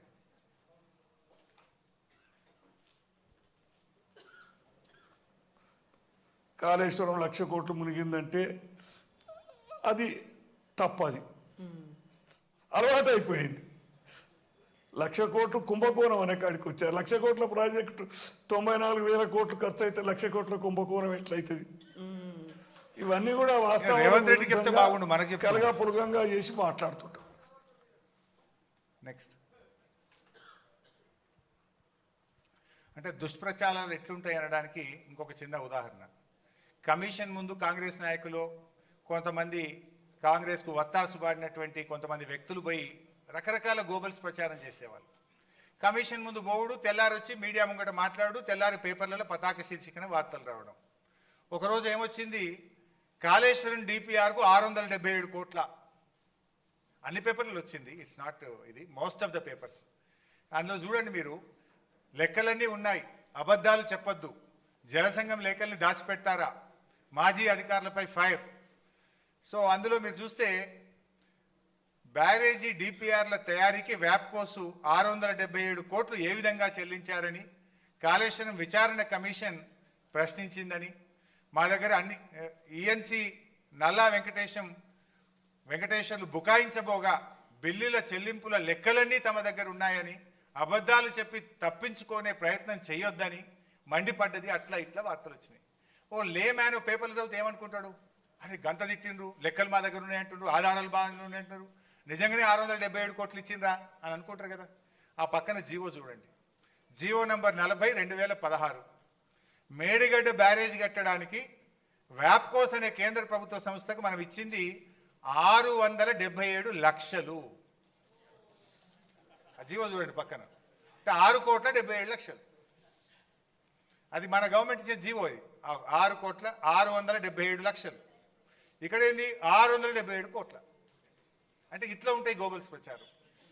ఇచ్చింది 6 కోట్లు కానీ చెప్తుంది 677 కోట్లు. ఇది అన్ని పేపర్లు వస్తే నిజంగా లేవని ఏమనుకో, అంటే ఎట్లా దుష్ప్రచారం ఉందానికి ఇది ఒక ఉదాహరణ చెప్పే ప్రయత్నం చేస్తుంది. నెక్స్ట్ సరే, ఎన్డీఎస్ఏ సంగతి ఇట్లుంది. ఈ ఎన్డీఎస్ఏది ఒకసారి మీరు కూడా అర్థం చేసుకోవాలి, దీని వెనుక ఉన్న రాజకీయాన్ని కూడా అర్థం చేసుకోవాలి. ఇప్పుడు గోదావరి నది మీద మేడిగడ్డలో 2 పిల్లర్లు కుంగినాయి.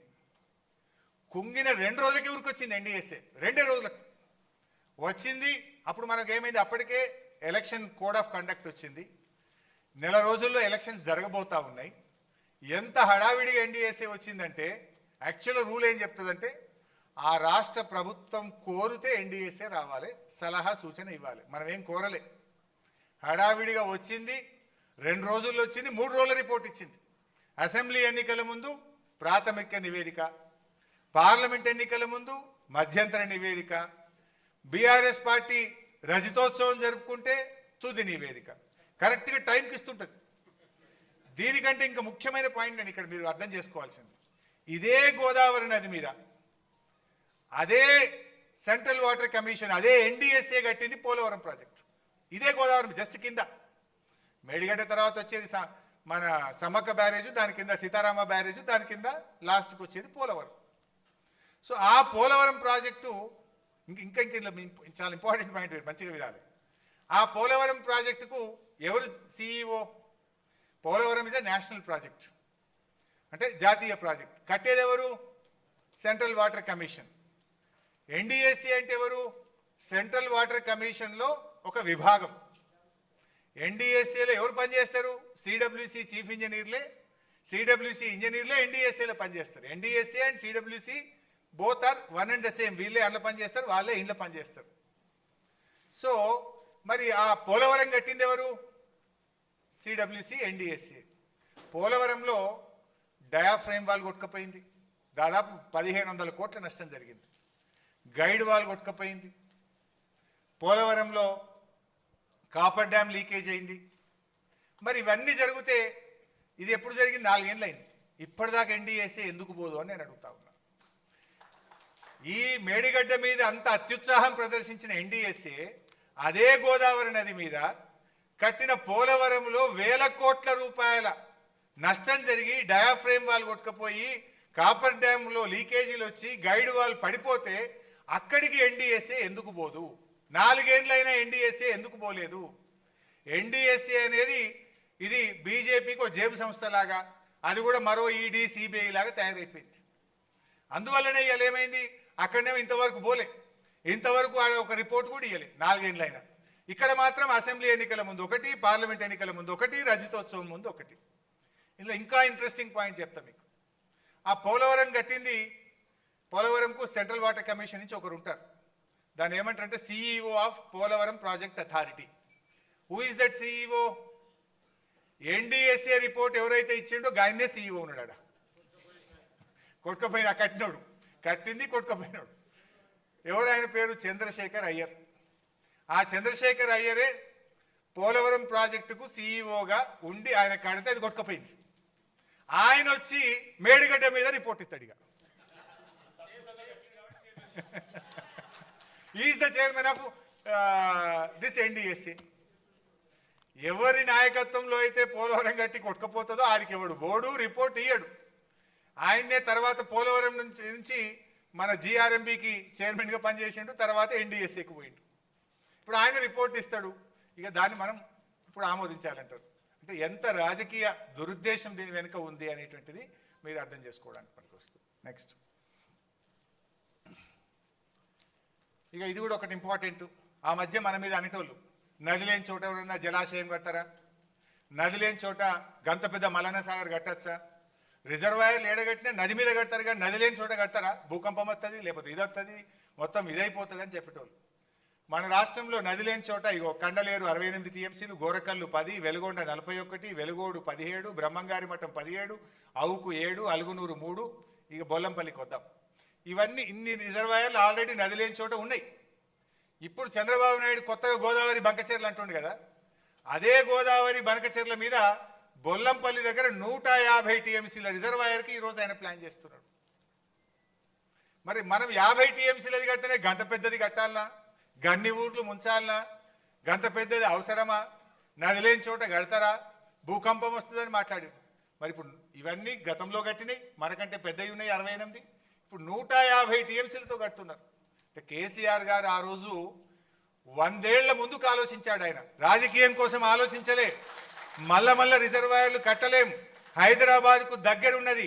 రేపు హైదరాబాద్ త్రాగునీటి అవసరాలకు, పారిశ్రామిక అవసరాలకు మన మల్లన్న సాగర్ ఒక వరంగా ఉండాలని చెప్పి భవిష్యత్తు కోసం ఆలోచించి మల్లన్న సాగర్ కేసీఆర్ ఆ రోజు రూపకల్పన చేసి కట్టించారు.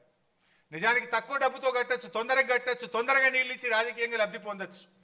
4 రోజులు లేట్ అయినా సరే మళ్ళా ప్రాజెక్టు కట్టలేము. 100 ఏళ్ల ముందుకు ఆలోచించి 100 ఏళ్ల తర్వాత హైదరాబాద్ అవసరాలను దృష్టిలో పెట్టుకొని అంత పెద్ద అద్భుతమైన రిజర్వాయర్ను మల్లన్న సాగర్ కేసీఆర్ గారు నిర్మించారు. ఈరోజు ఇవన్నీ వాళ్ళు ఎందుకు మరి పిచ్చిదేసి 150 టీఎంసీలు ప్రతిపాదిస్తున్నారు బొల్లంపల్లి కాడ? మరి ఆడ ఏం నది లేదు కదా, గంత పెద్దది వాళ్ళు కడుతున్నారు కదా, మరి ఆడ భూకంపాలు రావా? ఆనాడు మన మీద చాలా మంది విమర్శలు చేసినారు, వేళ ఎవరు మాట్లాడతలేడు దాని మీద. టు అండర్స్టాండ్, మీకు అర్థం కావడం కోసం చెప్పే ప్రయత్నం. నెక్స్ట్, ఇందాక నేను చెప్పినదే మేడిగడ్డను రిటైర్డ్ ఇంజనీర్లు వ్యతిరేకించిండ్రా అనేటువంటిది. అసెంబ్లీలో ఒకసారి రేవంత్ రెడ్డి మాట్లాడుతూ ఒక పేరాగ్రాఫే చదివిండి, అట్లా పైన పేరాగ్రాఫ్ చదవడు ఆయన. వాళ్ళు ఏం చెప్పిండ్రు అంటే మేడిగడ్డ నుంచి డైరెక్ట్గా మిడ్ మానేర్ పంపింగ్ సాధ్యం కాదు, దిస్ ఈజ్ నాట్ ప్రాక్టికల్ అన్నారు. కానీ మేడిగడ్డ దగ్గర నీళ్లు ఉన్నాయి, మేడిగడ్డ దగ్గర బ్యారేజీ కట్టుకోవచ్చు, మేడిగడ్డ నుంచి మీరు ప్రత్యామ్నాయంలో ఎల్లంపల్లికి తీసుకుపోవాలి తప్ప డైరెక్ట్ మేడిగడ్డ సాధ్యం కాదన్నారు. దీని మీద కూడా దుష్ప్రచారం చేసిండ్రు. ఆ రిపోర్ట్ను కూడా ఈరోజు మీకు పెట్టడం జరిగింది. నెక్స్ట్, సరే ఇందాక కేటీఆర్ గారు కూడా చెప్పింది, ఇది కాంగ్రెస్ హయాంలో ఏం చేసి జరిగింది అంటే ఏడాది అర్థంలో ఒక ప్రాజెక్టు పూర్తయింది లేదు కానీ పెద్దవాగు కొట్టుకపోయింది, వట్టెం పంప్ హౌస్ మునిగిపోయింది, సుంకిశాల కూలిపోయింది, ఎస్ఎల్బీసీ టనల్ అయితే కుప్పగూలింది. అది మళ్ళీ పని కూడా రాదు ఇప్పుడు కాదు. ఆ ఏదైతే టీబీమ్ మిషన్ ఉందో ఎస్ఎల్బీసీది అది కాదు, బయటకు రాదు, రిపేర్ కాదు. అంటే మొత్తం ప్రాజెక్టు భవిష్యత్తే ప్రశ్నార్థకమైంది. వీళ్ళ అవినీతి వల్ల, వీళ్ళ ఆగమాగం చర్యల వల్ల ఇవాళ ఎస్ఎల్బీసీ ప్రాజెక్ట్ ఆగమైపోయింది. ఇవాళ ఇంకొక విషయం కూడా మీరు గమనించాలి. ఎస్ఎల్బీసీ విషయంలో ఒకటి మాట్లాడుతుంటారు రేవంత్ రెడ్డి, బీఆర్ఎస్ 10 ఏళ్ళు పట్టించుకోలేదు, బీఆర్ఎస్ పనే చేయలేదు అంటాడు. బీఆర్ఎస్ హయాంలో ఎస్ఎల్బీసీ ప్రాజెక్టు మీద 3,900 కోట్ల రూపాయలు ఖర్చు పెట్టాము. ఎస్ఎల్బీసీ టనల్లో ప్రాజెక్టులో భాగంగా దిండి రిజర్వాయర్ కట్టినాము, పెండ్లిపాక రిజర్వాయర్ కట్టినాము, 10 కిలోమీటర్లకు పైగా ఎస్ఎల్బీసీ టనల్ను బీఆర్ఎస్ హయాంలో పని చేసినాము. కానీ ఇది చెప్తలేరు వాళ్ళు, 1 కిలోమీటర్ తవ్వలేదు, 1 మీటర్ తవ్వలేదు అంటారు. 10 కిలోమీటర్ల టనల్ తవ్వినాం, దిండి బ్యాలెన్సింగ్ రిజర్వాయర్ కట్టినాం, పెండ్లిపాక రిజర్వాయర్ కట్టినాం, 3,900 కోట్ల రూపాయలు ఎస్ఎల్బిసి ప్రాజెక్ట్ మీద బీఆర్ఎస్ ప్రభుత్వం ఖర్చు పెట్టింది. ఇంకో క్లాసిక్ ఎగ్జాంపుల్, నిన్న పోయి గంధమల్ల ప్రాజెక్టుకు రేవంత్ రెడ్డి శంకుస్థాపన చేసిండు ఆలేరు కాన్స్టిట్యున్సీలో. మరి గంధమల్ల ఒకవైపు ఏమో కాళేశ్వరం గుప్పగూలింది అంటాడు, 1,00,000 కోట్లు పోయినాయి అంటాడు. మరి గంధమల్లకు నీళ్ళు ఆడికెళ్ళి వస్తాయి? గంధమల్లకు నీళ్ళు ఆడికెళ్ళి వస్తాయి?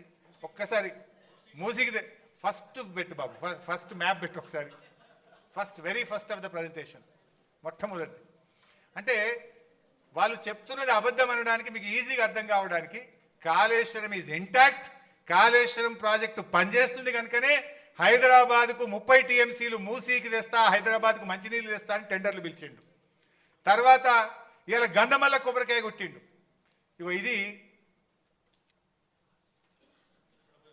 అనుకుంటా కదా గంధమల్ల, రైట్. ఇది కొండపోచమ్మ, ఇది కొండపోచమ్మ నుంచి బసవాపూర్ గంధమల్ల, ఇవి 2 ప్రాజెక్టులు. మరి నేను అనేది ఈ గంధమల్లకు నీళ్ళు ఎక్కడికెళ్ళి రావాలి? ఇదంతా పనిచేస్తేనే కదా గంధమల్లకు నీళ్ళు వచ్చేది. మరి కాళేశ్వరం మొత్తం కుప్పగూలిపోతే గంధమల్లకు నీళ్ళు ఎక్కడికెళ్ళి వస్తాయి? అంటే Kaleshwaram is intact, what is saying is wrong. ఎందుకంటే ఇగో ఇది మిడ్మానేర్ నుంచి అన్నపూర్ణ నుంచి రంగనాయక సాగర్ నుంచి మల్లన్న సాగర్ నుంచి కొండపోచమ్మ సాగర్, బసవాపూర్, గంధమల్ల. అంటే ఇవన్నీ నడిస్తేనే కదా వీడికి నీళ్ళు వచ్చేది. యాక్చువల్లీ ఆ గంధమల్ల కూడా ముందు మనం 9 టీఎంసీలు ఉండే, తర్వాత 4 టీఎంసీలకు తగ్గించినాం. అక్కడ ప్రజలు వద్దడం వల్ల ఆలస్యమైంది, లేకపోతే మిగతా అది కూడా అప్పుడే పూర్తయిపోతుండే. ప్రజల నుంచి రెసిస్టెన్స్ ఉండడం వల్ల స్లో అయింది. అంటే ఇలా కాళేశ్వరం మీద మొత్తం కూలిపోయింది అని రేవంత్ రెడ్డి చేసే ప్రచారం తానే చెప్పకనే చెప్పిండి ఏంటంటే కాళేశ్వరం ఇంటాక్ట్ ఉన్నది, కాళేశ్వరం పనిచేస్తుంది కనుకనే కాళేశ్వరం నుంచి హైదరాబాద్కి 30 టీఎంసీలు తెస్తా, మూసీలో నీళ్లు పోస్తా అంటుండు, గంధమల్లకు కూడా నీళ్లు తెస్తా అంటుండు. అంటే వాళ్ళే ఇలా కాంట్రడిక్టరీ ఉన్నటువంటి పరిస్థితి. నెక్స్ట్ లాస్ట్,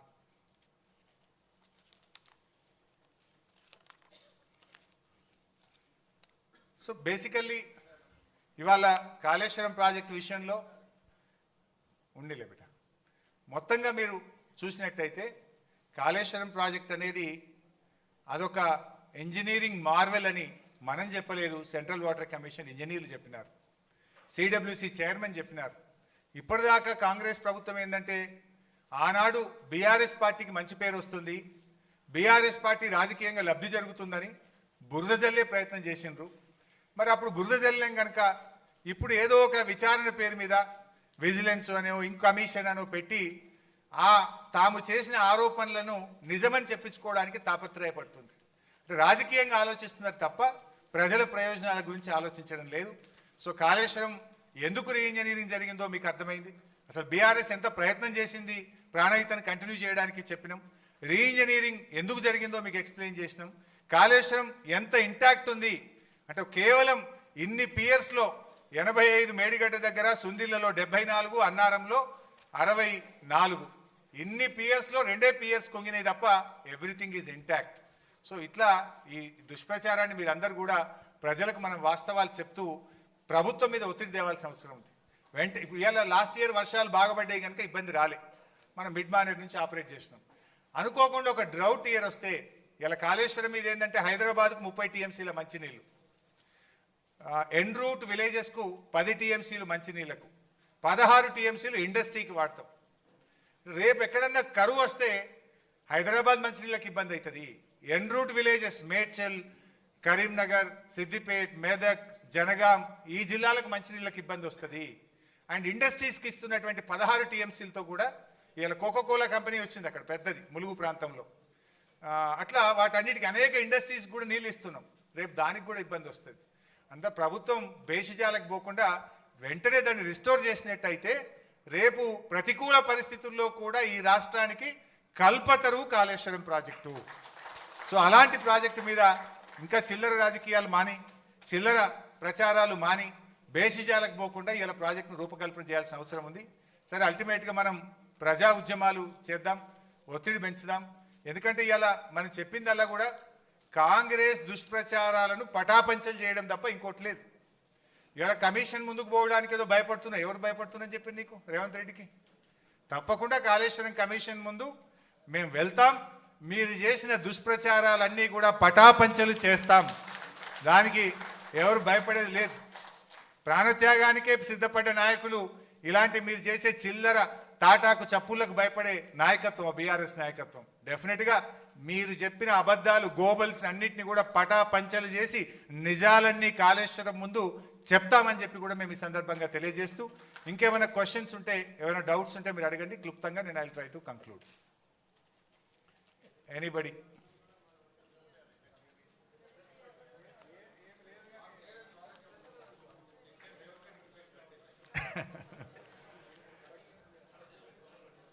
సో అన్న అన్న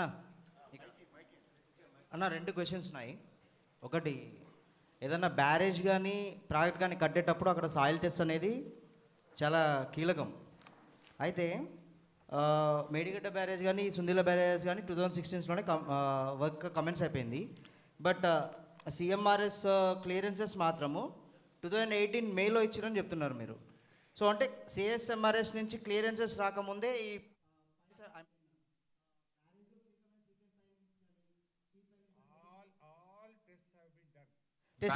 చెప్తాయి.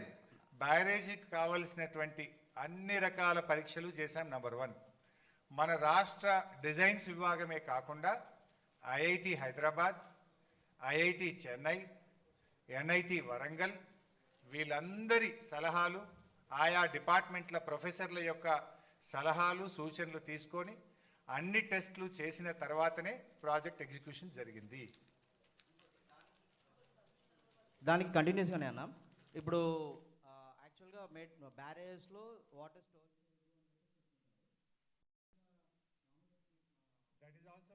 అన్న నేను చెప్తాను. నేను ఒకటి నాకు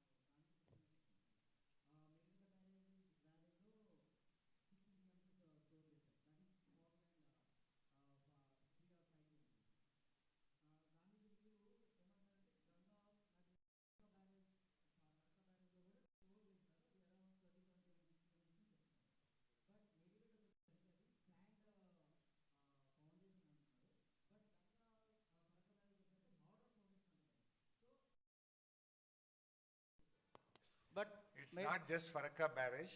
There are many barrages on sand. దేశంలో అనేక బ్యారేజీలు కట్టారు, అవన్నీ కూడా ఇంటాక్ట్ ఉన్నాయి. ఇది కేవలం కొద్దిమంది మా విమర్శకులు చేసేటువంటి ప్రచారమే తప్ప ఇక్కడికి అటువంటిది ఇంకోటి ఏం లేదు. అండ్ ఇంకోటి, this was not decided by you or me. ఎవరు ఇచ్చారు అది? వ్యాప్కోస్. వ్యాప్కోస్ ఎవరు?